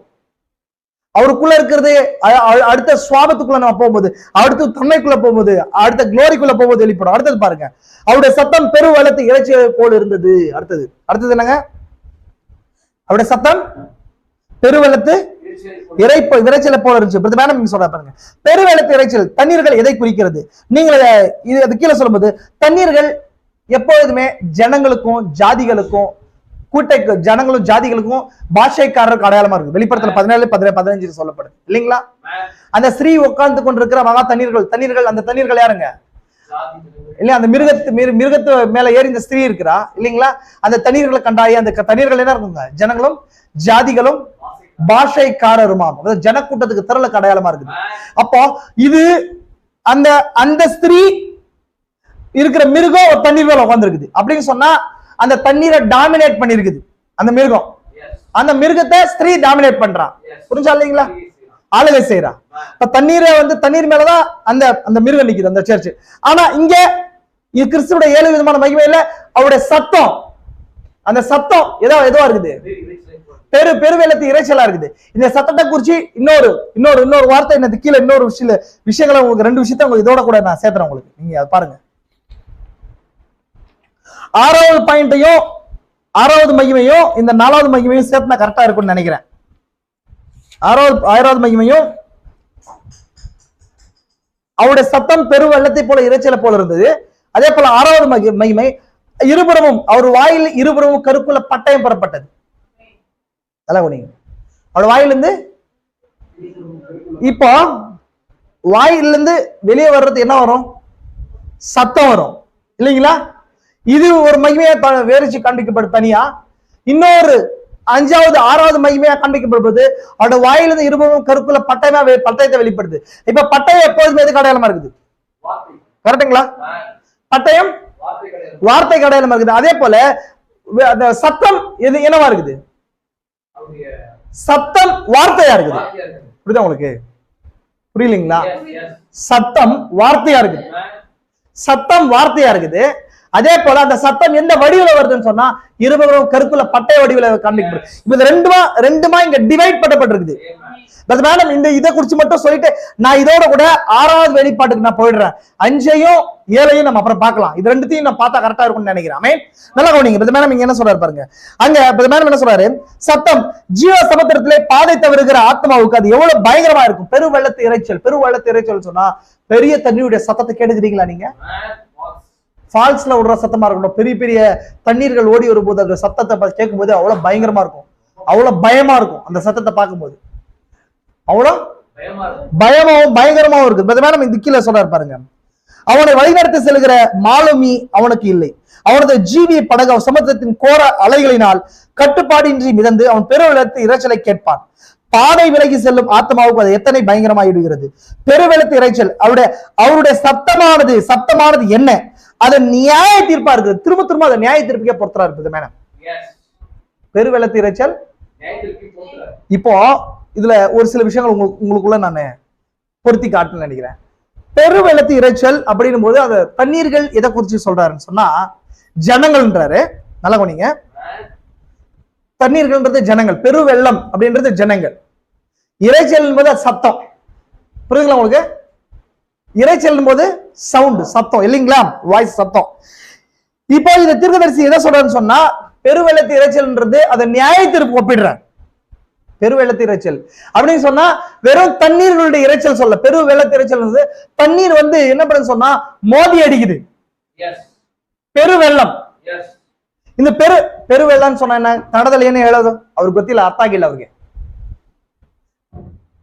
ಕನ್ನಡದಲ್ಲಿ ಓದ್ರಿ ಅಂತ ಹಾಗಾದ್ರೆ ಅರ್ಥ ಆಗಿಲ್ಲ ಅಂದ್ರೆ ಅರ್ಥ ಆಗ್ಬೇಕು ನಿಮ್ಗೆ ಅರ್ಥ ಆಯ್ತಾ ನಿಮ್ಗೆ? ಕನ್ನಡದಲ್ಲಿ பிரவாகவத கோஷானா என்ன அர்த்தங்க? கோஷம் போடுறது. ஒரு ஒட்டுமொத்த புரட்சி போடும்போது ஜனங்களுடைய சத்தம் கோஷம் போடுறாங்க இல்லைங்களா, அந்த சத்தம் ஒரு புரட்சியை கொண்டு வருது இல்லையா, அந்த ஜலப்பிரவாத கோஷம். அப்போ அந்த சத்தம் மாதிரி அவருடைய சத்தம், அந்த மகிமைப்படுத்த வெளிப்படுத்த மனுஷகுமாரனுக்கு ஒப்பானவருடைய சத்தம். நான் ஆல்ரெடி சொன்னேன், அது சிங்கிள் மேனா பார்க்க கூடாதுன்னு சொன்னேன். அது சபை அடங்கிய கிறிஸ்து வெளிப்பட்டு இருக்கிற சபை அடங்கிய சரீரம், அது புறப்படுற சத்தம் அது. அப்ப அவர் வர்றது இதுவா வர்றாருன்னு சொன்னா ஆல்ரெடி நான் சொல்றேன், சுப்ரீம் ஜட்ஜா வர்றாரு. அப்ப சுப்ரீம் ஜட்ஜா வரும்போது முழுக்க அந்த நியாய தீர்ப்பை பேஸ் பண்ணப்படுது. அதனாலதான் சொன்னேன் ஆல்ரெடி, கண்களோ என்ன பண்ணுது சொன்னா சீர்தூக்கி பாக்குது, இருதயத்தின் ரகசியத்தை வெளிப்படுத்துறது. அந்த தலை முடி மேற்கொண்டு என்னங்க அது சுப்ரீம் ஜட்ஜா வெளிப்படுத்தி காட்டுது. அதே போல பாதங்கள் நியாய தீர்ப்பை காட்டுது. இந்த பெருவெள்ளத்து இரைச்சலை கூட மேடம் எதுக்கு பொறுத்துறாரு? நியாய தீர்ப்புக்கு தான் பொறுத்துறாரு. நல்லா கவனிங்க. அப்ப இந்த பெருவெள்ளம் அப்படின்னும் போது பெருவெள்ளத்து இரைச்சல், பெருவெள்ளம் வெள்ளம்னா என்னங்க? ஜலப்பிரவாகம், ஜலಗಳು இல்லையா? ரெவலேஷன் 17:15 ஓதமா. ரெவலேஷன் 17:15 ஓதுறி ரஸ்பேகா ஓதுறி. ரெவಲೇಷನ್ 17:15. ಇನ್ನು ಆ ದೇವದೂತನು ನನಗೆ ಹೇಳಿದ್ದು, ಆ ಜಾರ ಸ್ತ್ರೀಯು ವಾಸಿಸುವ ನೀರುಗಳನ್ನು ಕಂಡೆಯಲ್ಲಿ ನೀವು ಪ್ರಜೆ ಸಮೂಹ ಕಂಡೆಯಲ್ಲ ನೀರುಗಳನ್ನು ಕಂಡೆಯಲ್ಲ, ಅವು ಪ್ರಜೆ ಸಮೂಹ ಜನಭಾಷೆಗಳನ್ನು ಸೂಚಿಸುತ್ತವೆ. இப்போ தண்ணீர்கள் எதை காட்டுதுன்னு சொன்னா ஜனக்கூட்டங்களை காட்டுது. இப்போ இதை எடுத்து நம்ம 1ஆம் அதிகாரத்துல இருக்கிற 7 விதமான மகிமையில அவருடைய சத்தம் நாங்க வாய்ஸ் இல்லைங்களா, லோகாஸ்ன்னு சொல்றோம் நம்ம இல்லைங்க. லோகாஸ்ன்னா என்னங்க? லோகாஸ் சொல் இறைவன் சொல்லி பார்த்தோம் நம்ம. ஆதியில வார்த்தை தேவன், அந்த வார்த்தை தேவனா இருந்தது. இந்த வார்த்தை எப்படி வெளிப்படுச்சுன்னு சொன்னா ரிட்டன் ஃபார்ம்ல கிடையாது, நல்லா புரிஞ்சுக்கணும். சவுண்ட் ஃபார்ம்ல வெளிப்படுச்சு, கரெக்ட்டுங்களா? அந்த வார்த்தை சத்தமா வெளிப்படுச்சு. இப்ப இந்த சத்தத்தை வெளிப்படுத்தல் 1ஆம் அதிகாரத்துக்கு வரும்போது மனுஷகுமாரன் ஒப்பானவருடைய சரீரத்தில் வாயிலிருந்த சத்தம் வெளிப்படுது இல்லையா? இந்த சத்தம் எதுக்கு ஒப்பிட்டு சொல்லப்படுது? ஏன்னா அந்த பாடி முழுக்க என்னவா இருக்குன்னு சொன்னா சரீரம், அது மனவாட்டியின் பாகங்கள், மெனி மெம்பர்ஸ் பாடி அது இல்லைங்களா, அது வித்துக்கள் அடங்கியது. இப்ப இந்த சத்தத்தை குறிச்சு நம்ம ரெவலேஷன் 17:15 வாசிக்கும் போது ரொம்ப நுணுக்கமா நான் சொல்றேன், புரிஞ்சுக்கோங்க. ஆமென். ரொம்ப நுணுக்கமா சொல்றேன், புரிஞ்சுக்கோங்க. அந்த சத்தம் எதுக்கு அடையாளமா இருக்குது? ஜனங்களுக்கு அடையாளமா இருக்குது. ஆமென். இப்போ இந்த பாடியிலிருந்து வர்ற சத்தம், மனுஷகுமாரனுக்கு ஒப்பானவருடைய சரீரத்துல வர்ற சத்தம், அந்த சத்தம் எதுக்கு அடையாளமா இருக்குது அப்படின்னு சொன்னா எகைன் திரும்ப அதுக்கே எடுத்து பொருத்தணும். அப்படின்னா அது வாயிலிருந்து வர சத்தமோ ஒரு மனுஷன் வாயிலிருந்து புறப்பட்டு வர சத்தம் கிடையாது, அவருடைய மனவாட்டி ஆகிய சபையிலிருந்து, அது அநேக ஆத்மாக்கள் வெளியே வர சத்தம். அப்படின்னு சொன்னா இந்த சத்தம் எங்கிருந்து வருது அப்படின்னு சொன்னா எங்கிருந்து வரும்? ஒரு வாய்ஸ் எங்கிருந்து வருங்க? வாய்ஸ் எதுங்க? என்னங்க? தலையிலிருந்து. சிந்தையுடைய தாட் எக்ஸ்பிரஸ் வாய்ஸ். அப்ப சிந்தை மனுஷகுமாரன் தேவனுடைய சிந்தையை வெளிப்படுத்துற அந்த சத்தங்கள்லாம் அந்த சிந்தையை வெளிப்படுத்துற ஆத்மாக்கள் ஆகிறாங்க. புரிஞ்சா உங்களுக்கு? எகைன் நான் சொல்றேன் உங்களுக்கு, சத்தம், என்னுடைய சத்தம் எங்கிருந்து புறப்பட்டு வருதோ வாயிலிருந்து புறப்பட்டு வருது. ஆனா தாட் எக்ஸ்பிரஸ் தான் வாய்ஸ். அது என் தாட்டை எக்ஸ்பிரஸ் பண்ற விதம் தான் வாய்ஸ். தேவன் தன் சிந்தையை எப்படி வெளிப்படுத்துறாருன்னு சொன்னா அந்த பெரு வெள்ளத்து இரைச்சல் சத்தங்கள் வெளிப்படுத்துறாரு. அந்த பெரு வெள்ளத்து இரைச்சல்ன்றது அநேக ஜனங்கள், பெருவெள்ளத்து வெள்ளம் இல்லையா, ஜலத பிரவாகத துவனி கன்னடದಲ್ಲಿ என்ன ಹೇಳ್ತಾರೆ ಅದನ್ನ கோஷா. அப்ப அந்த கோஷம்னா ஜாஸ்தி ஜனங்களுடைய இது. அப்போ அது அவங்களுடைய சத்தம் கிடையாது. அவங்க வெறும் என்ன வருது, அந்த சத்தம் மட்டும்தான், அவங்க வெறும் அந்த சவுண்ட் மட்டும்தான். ஆனா அந்த சவுண்ட் பின்னாடி ஒரு மீனிங் இருக்குது இல்லையா. இப்போ சும்மாவும் நான் கத்தலாம், ஆனா ஒரு ஒரு ஒரு என்னுடைய அந்த சவுண்ட் கரெக்டான ஒரு அந்த சவுண்ட் வேவ்ஸ் அமைக்கும் போது அதுக்கு ஒரு மீனிங் வருது. நல்லா கோணி, புரியுதுங்களா உங்களுக்கு?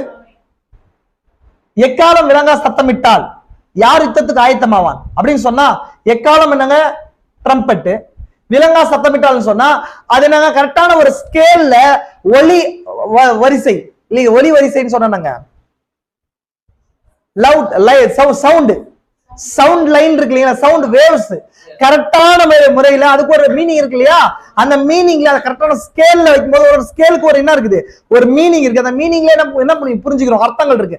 அது மாதிரி ஒரு மனுஷன் பேசும்போது, மனுஷன் என்ன கத்தி கூச்சல் போடும் போது அதுக்கான அர்த்தங்கள் கிடையாது இல்லைங்களா. இப்போ மனுஷன் ஒரு மொழியை உற்பத்தி பண்ணிருக்கான், அந்த மொழியை என்ன பண்றோம்னு சொன்னா எல்லாத்துக்கும் நாங்க கரெக்டான ஒரு சவுண்ட் ஃப்ரீக்வன்சி இருக்குது, அதுக்கான ஏற்ற இறக்கங்கள் இருக்குது இல்லைங்களா. இப்ப என் சிந்தனைக்குள்ள இருக்கிற அந்த தாட்ஸ் என்ன பண்றேன், சரியான வகையில என்ன பண்றேன் நான் ப்ரொனவுன்ஸ் பண்ணும்போது அது மீனிங் ஃபுல்லா வெளியே வருது. புரிஞ்சா இல்லைங்களா? என் சவுண்ட் என்ன பண்றேன் நான் யூஸ் பண்றேன். எதுக்காக யூஸ் பண்றேன், என் தாட்டை எக்ஸ்பிரஸ் பண்றதுக்கு. அது மாதிரி தேவன் சிந்தையை வெளிப்படுத்துறதுக்கு இந்த பெருவெள்ளத்து இறைச்சலா இருக்கிற அப்படின்னு சொன்னா தன்னை மனவாட்டியின் பாகத்தை யூஸ் பண்றாரு. இன்னொன்னு பெருவெள்ளத்து இறைச்சலை பத்தி இதுல எதுக்கு பொறுத்துறாருன்னு சொன்னா டிவைன் ஜட்ஜ்மென்ட், நியாய தீர்ப்புக்கு பொறுத்துறாரு.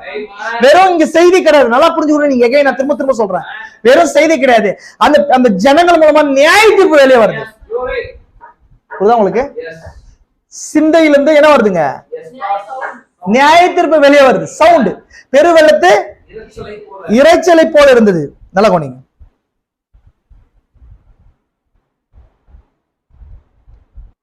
பாருங்க சொல்ற பாருங்க, பெருவெள்ளத்து இறைச்சல் அவருடைய சத்தமானது அது நியாய தீர்ப்பா இருக்கிறது.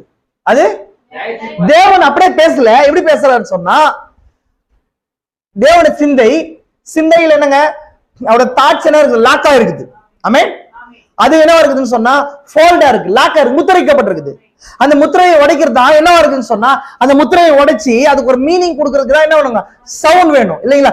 என் சிந்தையில அடிக்கடி நம்ம பேசும்போது என்ன சொல்றோம், ஒரு விஷயத்த என்ன பண்ணுங்க, பேசுங்க, வாயை திறந்து பேசுனதானே எனக்கு புரியுன்றோம்.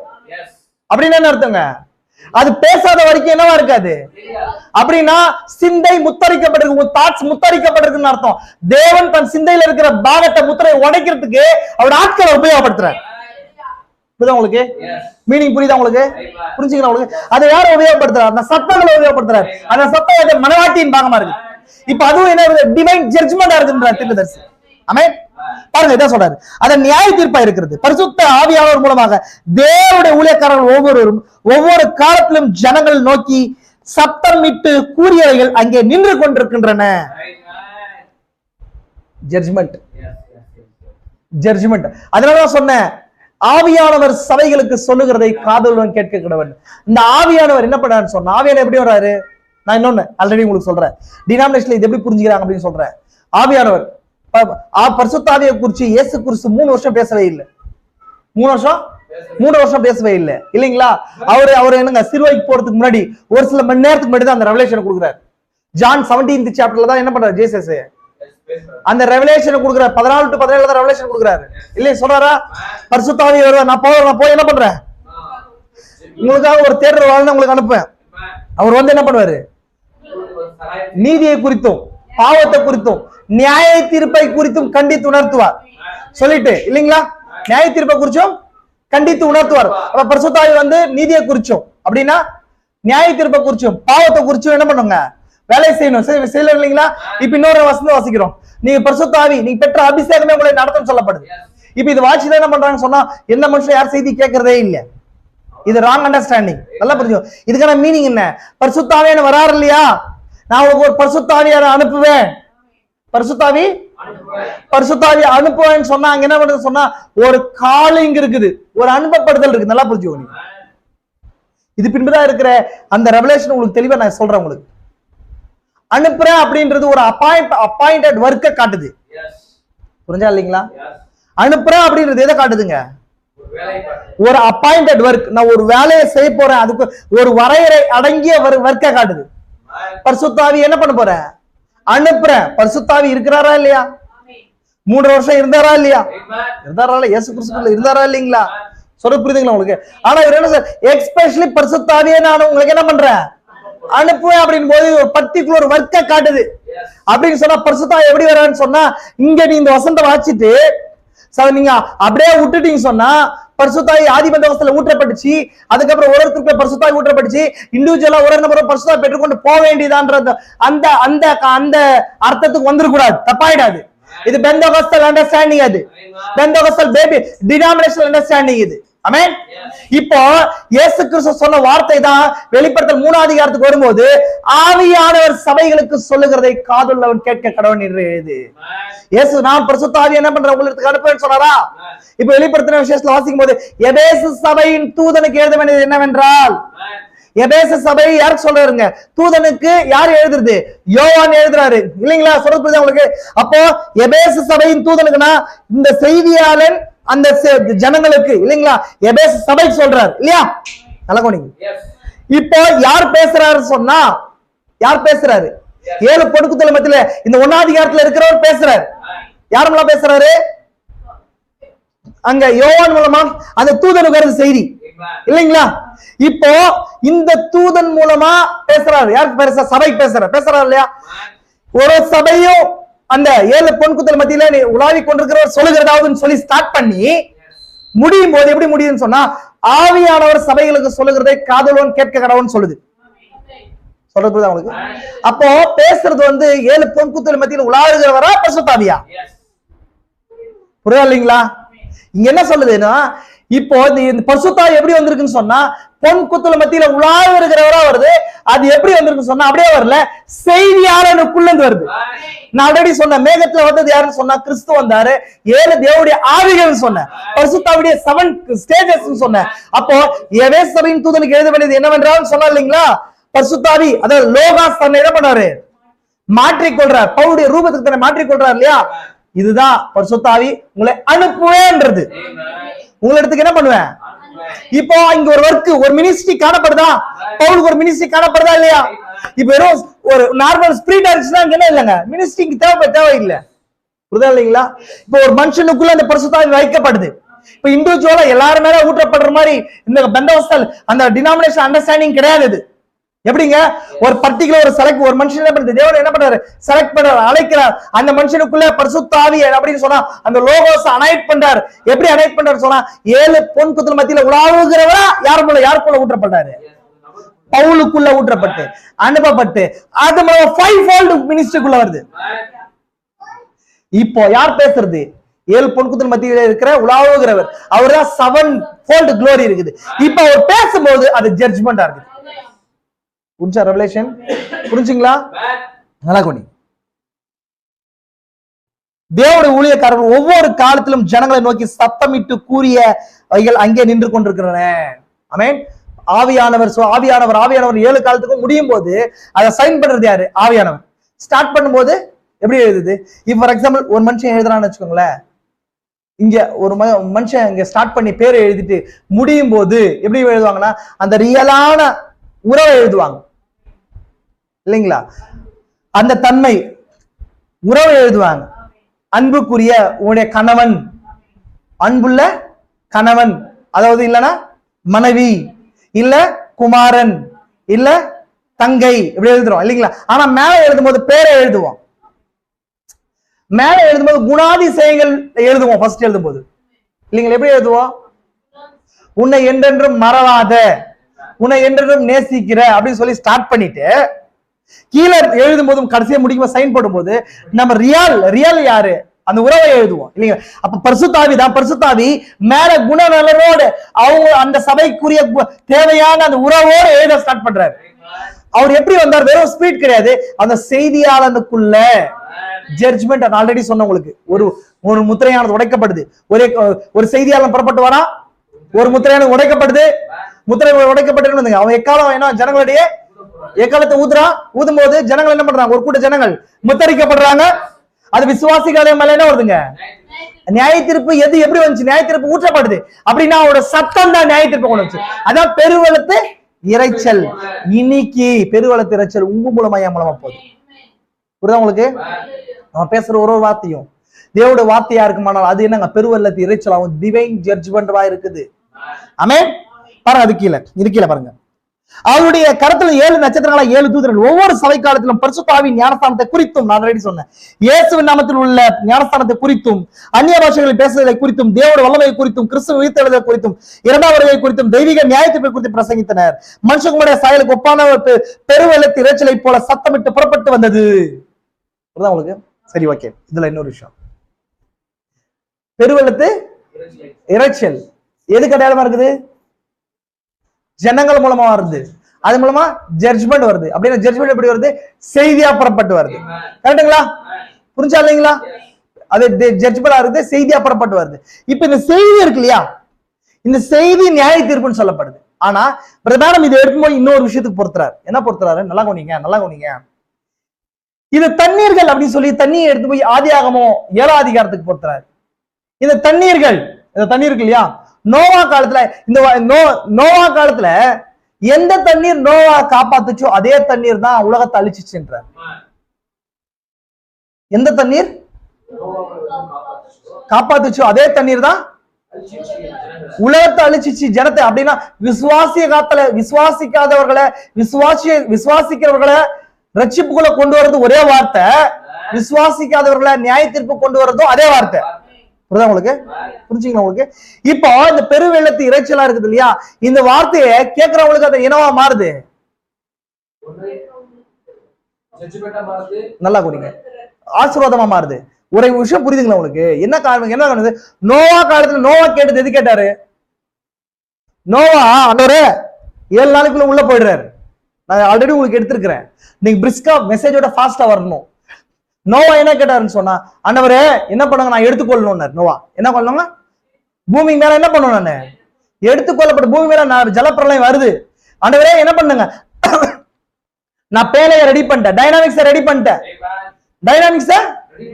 பண்ணிட்டேன், சரி மெக்கானிக்ஸை ரெடி பண்ணிட்டேன். நீங்க என்ன பண்ணுங்க, டைனாமிக்ஸ் அனுப்புங்க. டைனாமிக்ஸ் என்னங்க? மேல எடுத்துக்கிறதுக்கு. அப்படின்னா மெஷினரி ஆக்ஷன், அந்த மெஷின் ஒர்க் பண்றதுக்கான அந்த டைனமோ பவர் அது. அதாவது நோவா பேலையை ரெடி பண்ணிட்டாரு. பேலையை ரெடி பண்ணிட்டு அந்த பேலை என்ன பண்ணுங்க, பூமி மேல நியாய தீர்ப்பு போறதுபடி தேவன் என்ன பண்ணணும்? எடுக்கணும். இப்ப தேவன் சொன்னாரு, நோவா பயப்படாத, எந்த எந்த மலையை கொண்டு பூமியை நியாய தீர்க்கணும் அதே மலையை கொண்டு என்ன பண்ண போறேன் நான் அப்படின்னா எடுத்துக்கொள்ளப்படுதல போற அப்படின்னு சொன்னா, உனக்கு எந்த நீ கேட்கிற பாரு, அது எழுப்புதல். அந்த எழுப்புதல் தான் மத்தவங்களுக்கு நியாய தீர்ப்பு அமைப்போது. அந்த ரிவைவல் பவர் தான், அந்த செகண்ட் ரிவைவல் பவர் தான் என்ன பண்ணுது? உங்களை எடுத்துக்கொள்ள செய்யுது. அதே ரிவைவல் அந்த மெசேஜ் தான் உங்களை நியாய தீர்ப்புல கொண்டு போகுது. புரிஞ்சா இல்லைங்களா? அந்த சத்தம். ஆமென். புரிஞ்சுங்களா உங்களுக்கு? நோவா என்ன பண்ணாருங்க, அந்த ஜலப்பிரளயத்தினால எடுத்துக்கொள்ளப்பட்டார். ஆமென். அது நோவாவுக்கு டைனாமிக்ஸா மாறிச்சு, உலகத்துக்கு என்னவா மாறிச்சு? ஜட்ஜ்மெண்டா மாறிச்சு இல்லைங்களா? இப்ப என்ன சொல்லாங்க? Judgement and dynamics. ஜட்ஜ்மெண்ட்டும் டைனாமிக்ஸும் அது என்ன வச்சு யாரும் நோவா கூட்டத்துக்கு என்ன மாறிச்சு? அது டைனாமிக்ஸா மாறிச்சு. அது உந்து சக்தியா, இயங்கு சக்தியா மாறிச்சு. கடவுள் என்ன எழுதுன்னா யந்திர சக்தி, யந்திர சக்தி இல்ல? அதே போல ஜட்ஜ்மெண்ட் அப்படின்னு சொன்னா உங்களுக்கு எந்திர சக்தியா இருக்கிறதா, நமக்கு எந்திர சக்தியா இருக்கிறதா என்னவா மாறுது? ஜட்ஜ்மெண்டா மாறுது. அப்ப நமக்கு எந்திர சக்தியா இருக்கிறதா இந்த 7 seals revelation. நமக்கு எந்திர சக்தி அது, எந்திர சக்தி அது. அதேதான் பிசாசுக்கு நியாய தீர்ப்பா மாறுது. ஏன் தெரியுமா? புரிஞ்சா உங்களுக்கு? ஏன்னா 7 முத்திரைகள் என்ன காணப்படுது? அந்த 4 ஹார்ஸ் ரைடரை ஜெயிக்கிறதுக்கான ஆவிகள் புறப்பட்டு வருது. ஜட்ஜ்மெண்ட் இல்லையா அது? வெள்ளை குதிரை மேல வரும்போது அவனை கண்டுபிடிக்கிறதுக்கு தான் ஃபர்ஸ்ட் ஜட்ஜ்மெண்ட் பவர் வருது. சிங்கத்தை இரண்டாவது என்னங்க, அது அவனை நியாயத்திற்கு தான் செகண்ட் ஆவி புறப்படுது, மூணாவது ஆவி, நாலாவது ஆவி புறப்பட்டு வருது இல்லைங்களா? கடைசி அவரே இறக்கி வர்றார். புரியுதா இல்லைங்களா? அப்போ எது நமக்கு ஜட்ஜ்மெண்ட், நம்மளுக்கு டைனாமிக்ஸா எந்திர சக்தியா இருக்குதோ அவங்களுக்கு என்னவா மாறுது? அதுதான் பெருவெள்ளத்து இரைச்சல், தேவோட வாயிலிருந்து புறப்படுறது. ஆமென். இப்ப தேவோட வாய் ஒரு கடத்துல என்ன பாக்குறோம்? ப்ராஃபெட்டா இருக்கிறார் இல்லைங்களா? தேவோட வாய் ப்ராஃபெட்டா இருக்கு, கரெக்டா இல்லையா? இப்ப பெந்தகோஸ்தே நாள் வரும்போது அந்நிய பாஷைகளை பேசினாங்க. புரியுதுங்களா உங்களுக்கு? அந்நிய பாஷைகளை பேசினாங்க. அது பேபி வேர்ட்ஸா மாறிடுச்சு. ஆனா இன்னைக்கு எதுவா மாறி இருக்குது? இன்னைக்கு நாம பேசுறது அந்நிய பாஷை தெரியுமா உங்களுக்கு? எத்தனை பேர் விசுவாசிக்கிறீங்க? அந்நிய பாஷைன்னு சொன்னா என்ன அர்த்தங்க? அதான் உங்களுக்கு புரியல அந்த ரெவலேஷன். அந்நிய பாஷை பேசுறீங்களா? நாம அந்நிய பாஷை தான் பேசுறோம், அதனால அந்த ரெவலேஷன் உங்களுக்கு புரியல. நீங்க இந்த பேசுற இந்த ரெவலேஷன் என்னங்க உங்களுக்கு புரியல. ஏன்னு சொன்னா உங்களுடைய தான் புரியும். தேவன் இங்க பேசுறாரு. ஒரே கூட்டத்துல வந்து என்ன பண்ணுவாங்க? ரெண்டு கூட்டம் உட்காந்து இருக்கும். அந்த கூட்டத்துக்கு ஒரே மெசேஜ் தான் போயிட்டு இருக்கும். ஆனா ஒரு சிலருக்கு என்ன பண்ணுதுங்க, நம்ம பேசுற அந்த ரெவலேஷன் என்ன பண்ணுறது புரியுது, இவங்க பேசுறது புரியவே இல்லை. நம்ம சொல்லுவோம் அது என்னவா இருக்குது, அது என்னவா இருக்குது? அது அந்நிய பாஷை, டங்ஸ் இருக்குது, அந்நிய பாஷையா இருக்குது. உங்களுக்கான பாஷை இல்ல அது, அந்த ரெவலேஷன் வேற பாஷையா இருக்குது. அது யாருங்க? அந்நியர்கள் தான் புரியும், உங்களுக்கானவர்கள் கிடையாது. அது யார் அந்நியர்கள்? சிக்ஸ்த் டைமென்ஷன் பீப்புளுக்காக. சிக்ஸ்த் டைமென்ஷன் பீப்புளுக்காக என்னோட ரெப்ரசன்டேட்டிவ் எங்க இருக்குது? சிக்ஸ்த் டைமென்ஷன்ல இருக்குது. என்னோட பிரதிநிதி எங்க இருக்குது? ஆறாவது பரிணாமத்துல என்னுடைய பிரதிநிதி இருக்குது. எது? பாடி. அது பாடி, நியூ பாடி, என்னோட நியூ பாடி தானது. அப்ப அந்த நியூ பாடிக்கான ஆத்மா தான் இங்க இருக்கிறதுனால இந்த ஆத்மாவை இந்த சீட்ல இருந்து உயிர் தெள வைக்கிறதுக்கு தான் அந்த டங்ஸ் வருது. நம்மளுடைய டங்ஸ் எதுனா ரெவலேஷன் தான். ரெவலேஷன் இல்லைங்களா? 7 seals ரெவலேஷன் யுவர் டங்ஸ் இல்லைங்களா? நம்மளுடைய டங்ஸ் எதுங்க? ரெவலேஷன். அது யாருக்கு மட்டும் தான் புரியும், எல்லாருக்கும் எல்லாம் புரியல இல்லைங்களா? புரியுதுங்களா இல்லைங்க? நம்ம அதனாலதான் பாக்குறோம். நம்ம இந்த விஷயத்த இன்னொரு காரியத்தை உங்களுக்கு சொல்றேன். அந்த சத்தம் அந்த பெந்தகோஸ்தேல வரும்போது அந்த சத்தம் எத்தனை பேர் கேட்டுச்சு? எத்தனை பேருக்கு? எத்தனை ஜனங்களுக்கு கேட்டுச்சு? 17 வகையான ஜனங்களுக்கு கேட்டுச்சு. எத்தனை ஜனங்க? 17. புரியுதா இல்லைங்களா? ரெவலேஷன் 10:7 வருதா? ரெவலேஷன் 10:7 17 வகையான ஜனங்களுக்கு கேட்கப்பட்டுச்சு. அது எல்லாருக்கும் அங்க இருக்கிறவங்களுக்கு கேட்கல. அது என்ன இருக்குது? அது புரியாத பாஷையா இருந்துச்சு. புரிஞ்சா இல்லைங்களா? இப்போ டிவைன் ஜட்ஜ்மெண்ட் என்றார் நம்ம அதை சொல்றாரு. ஆமென். பாருங்க, பெருவெள்ளத்து இரைச்சல் என்பது அவருடைய 4வது தோற்றமாக இருக்கிறது. பெருவெள்ளத்து இரைச்சல் மகிமையில் ராத்திரியிலே இந்த சத்தமானது பதிவு செய்யப்படுகையில் நீங்கள் என்ன செய்ய போகிறீர்கள்? உடைய சத்தமானது பதிவு செய்யப்படுகிறது, உடைய எண்ணங்கள் பதிவு செய்யப்படுகிறது. அவன் இருதயத்தின் நேர்கள் எப்படியோ அப்படியே அவன் மனுஷன் இருக்கிறான். அது கீழே சொல்றாரு. ஆனால் பூமியிலே உங்கள் நினைவுகளை விட உங்கள் சத்தமான அதிகம் கேட்கிறது, ஆனால் பரலோகத்திலேயோ உங்கள் சத்தத்தை விட உங்கள் நினைவுகளை அதிகமாக உறக்க ஒலிக்கிறது என்பதை நான் பொருட்படுத்திக் கொள்கிறேன். சத்தம். நீங்க தேவனுடைய பாத்திரமா இருந்தா, நீங்க அவருடைய பெருவெள்ளத்து இரைச்சலா இருந்தா, உங்க மூலமா தேவன் என்ன பண்றாரு? நம்ம மூலமா தேவன் பேசும்போது அது ஒரு கூட்டத்துக்கு என்ன ரிவைவலை கொண்டு வருது இல்லைங்களா? அவங்க பேலையை ரெடி பண்ணி வச்சிருந்தாங்களா இல்லைங்களா? என்ன ரெடி பண்ணிருக்கணும்? பேலை எந்த ஆர்டர்ல தேவனுடைய சிந்தை ஆர்டர்ல பேலை ரெடி பண்ணும் இல்லைங்களா?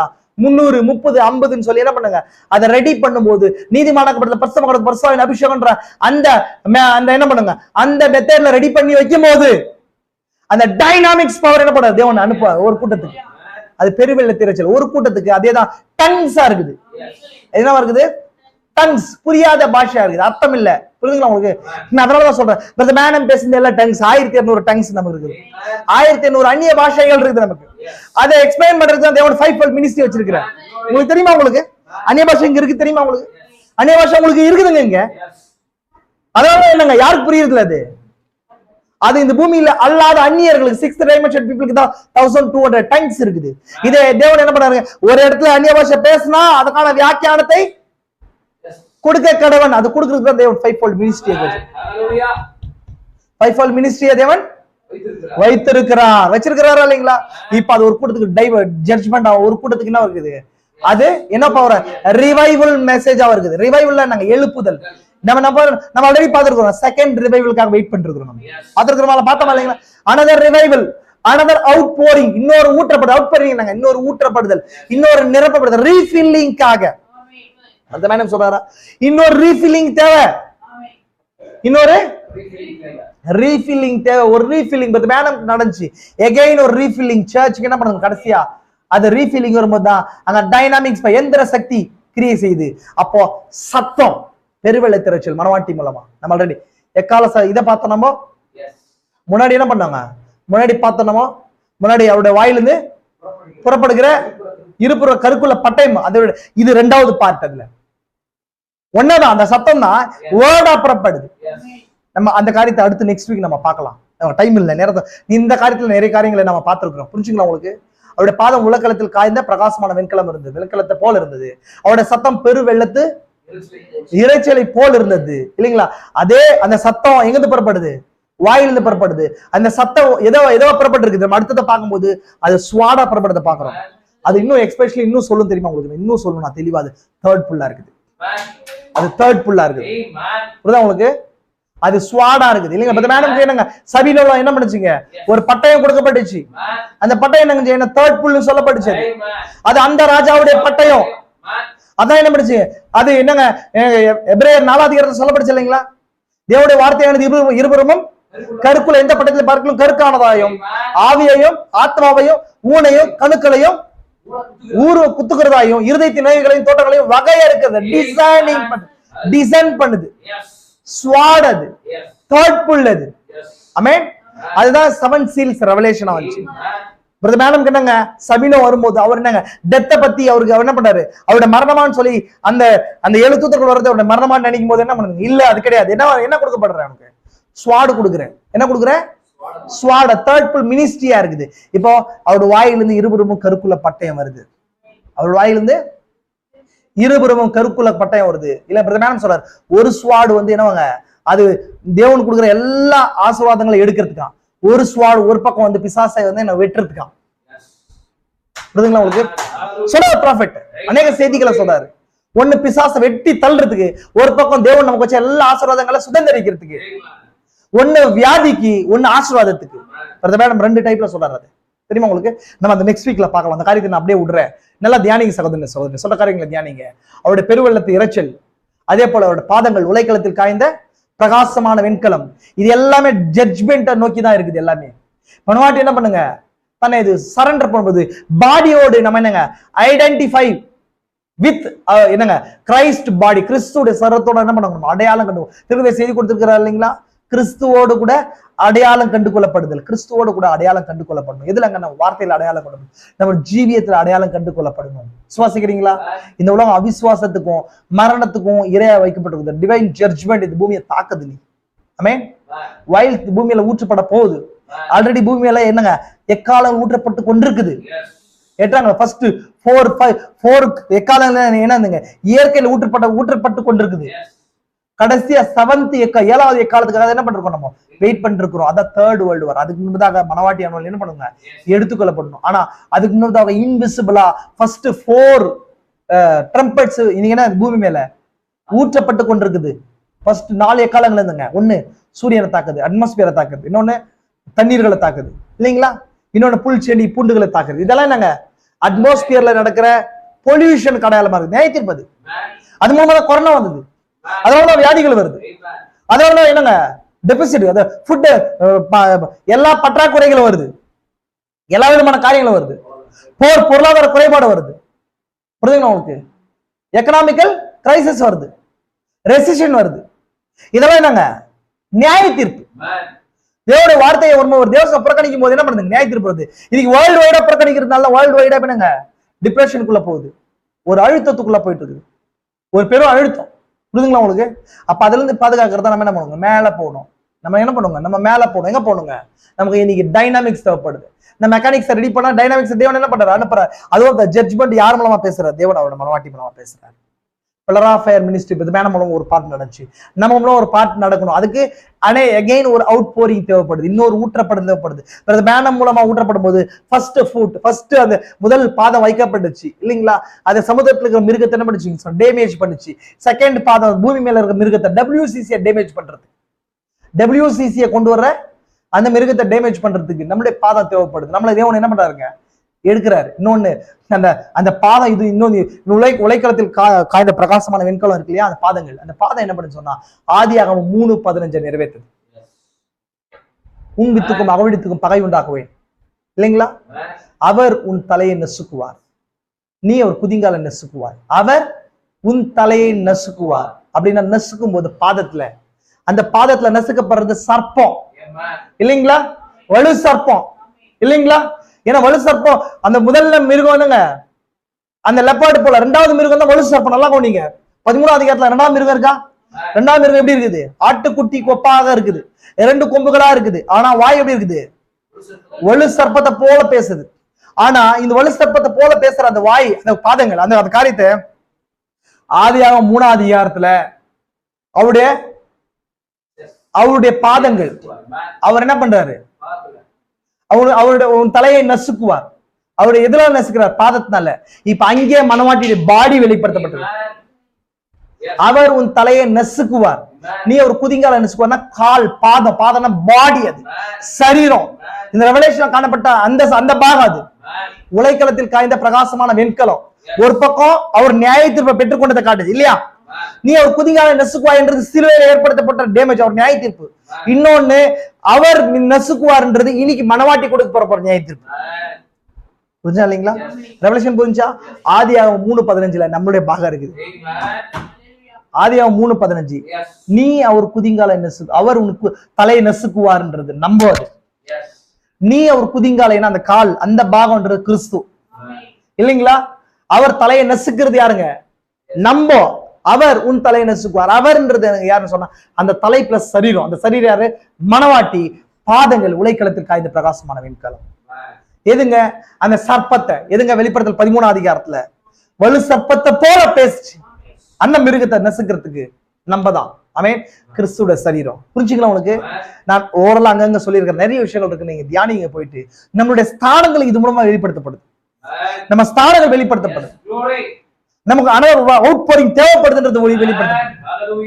நம்ம இந்த பூமிக்குரியவர் அல்லன்றது வெளிப்படுத்தப்படுது. நம்ம பேசுறது நல்லா டங்ஸ் தான். இதெல்லாம் என்னங்க? அந்நிய பாஷை. இதெல்லாம் என்ன இருக்குது?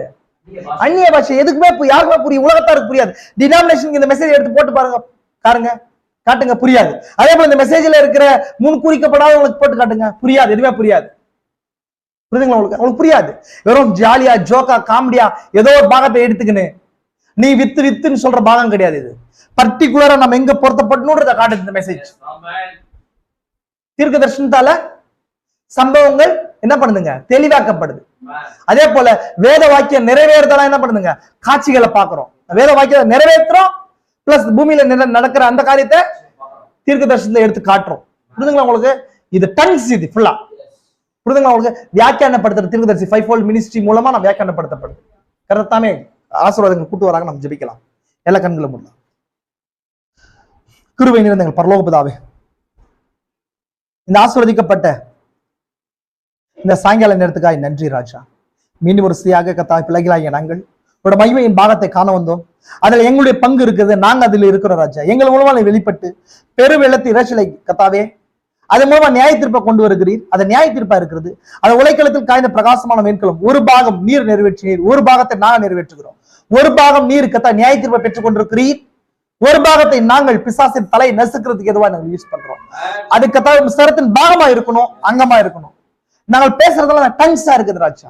இந்த உலகத்துக்கு ஒருவேளை அது புரியாம இருக்கலாம், ஆனால் இதே ஆவியை கொண்ட சுவாபத்தை கொண்ட மனவாட்டியின் பாகத்துக்கு அது புரியும். அதுக்காக நன்றி ராஜா. இந்த செய்தியை கேட்கிற ஒவ்வொரு நபரையும் ஆசீர்வதிங்க. இந்த பரிசுத்தாவின் அபிஷேகத்தை நிரப்புங்க ராஜா. வியாதிகள், வேதனைகள், தொல்லைகள் எல்லாவற்றையும் எடுத்து போடுங்க. இந்த வார்த்தையை கேட்கும் போதே விசுவாசம் பெருகட்டும். பெரிய காரணம் செய்யுங்க. எடுத்துக்கொள்ளப்படுறதுக்கு ஏற்ற கத்தாவே அந்த 7வது ஆயத்தங்கள் எங்களுக்குள்ள காணப்பட்டோம். உலகத்தில் விட்டு கத்தாய் பூமியை விட்டு மேல் நோக்கி பார்க்கிற அனுபவத்தை எங்களுக்கு கூட்டி கொடுங்க. அப்ப ஆவியில பறக்கிற அனுபவத்தை கூட்டி கொடுங்க. இந்த உலகம் கத்தாவே பொல்லாத அக்கினிக்கு இரையா வைக்கப்பட்டிருக்கிறது. அப்ப அந்த டிக்டேட்டர்ஷிப் கத்தாவே எல்லா விதமான இடங்கள்ல, தேசங்கள்ல எல்லா விதமான காரியங்கள் உண்டாயிருக்கிறது. ஆனால் நாங்களும் இதை விட மேலான ஒரு ராஜ்யத்துக்காக எதிர்நோக்கி இருக்கிறோம் ராஜா. இந்த பூமியில ஒவ்வொருத்தரும் உண்டு, நான் உலகத்தை ஜெயித்தேன், நீங்களும் ஜெயிக்கணும்னு சொல்லி இருக்கிறீர். நாங்களும் அந்த ஜெயத்துக்கு எதுவான வல்லமையை கூட்டி கொடுங்க, வார்த்தை கூட்டி கொடுங்க. அப்ப அந்த உலகத்துல கத்தாவே கவலைகள், வேதனைகள், வியாதிகள் கத்தாவே அவிசுவாச தன்மைகள் எல்லாவற்றிலும் ஜெயிக்க வார்த்தை கூட்டி கொடுங்க. பலப்படுத்துங்க, ஆசீர்வதிங்க. இயேசு கிறிஸ்துவின் பரிசுத்த நாமத்திலே ஆமென்.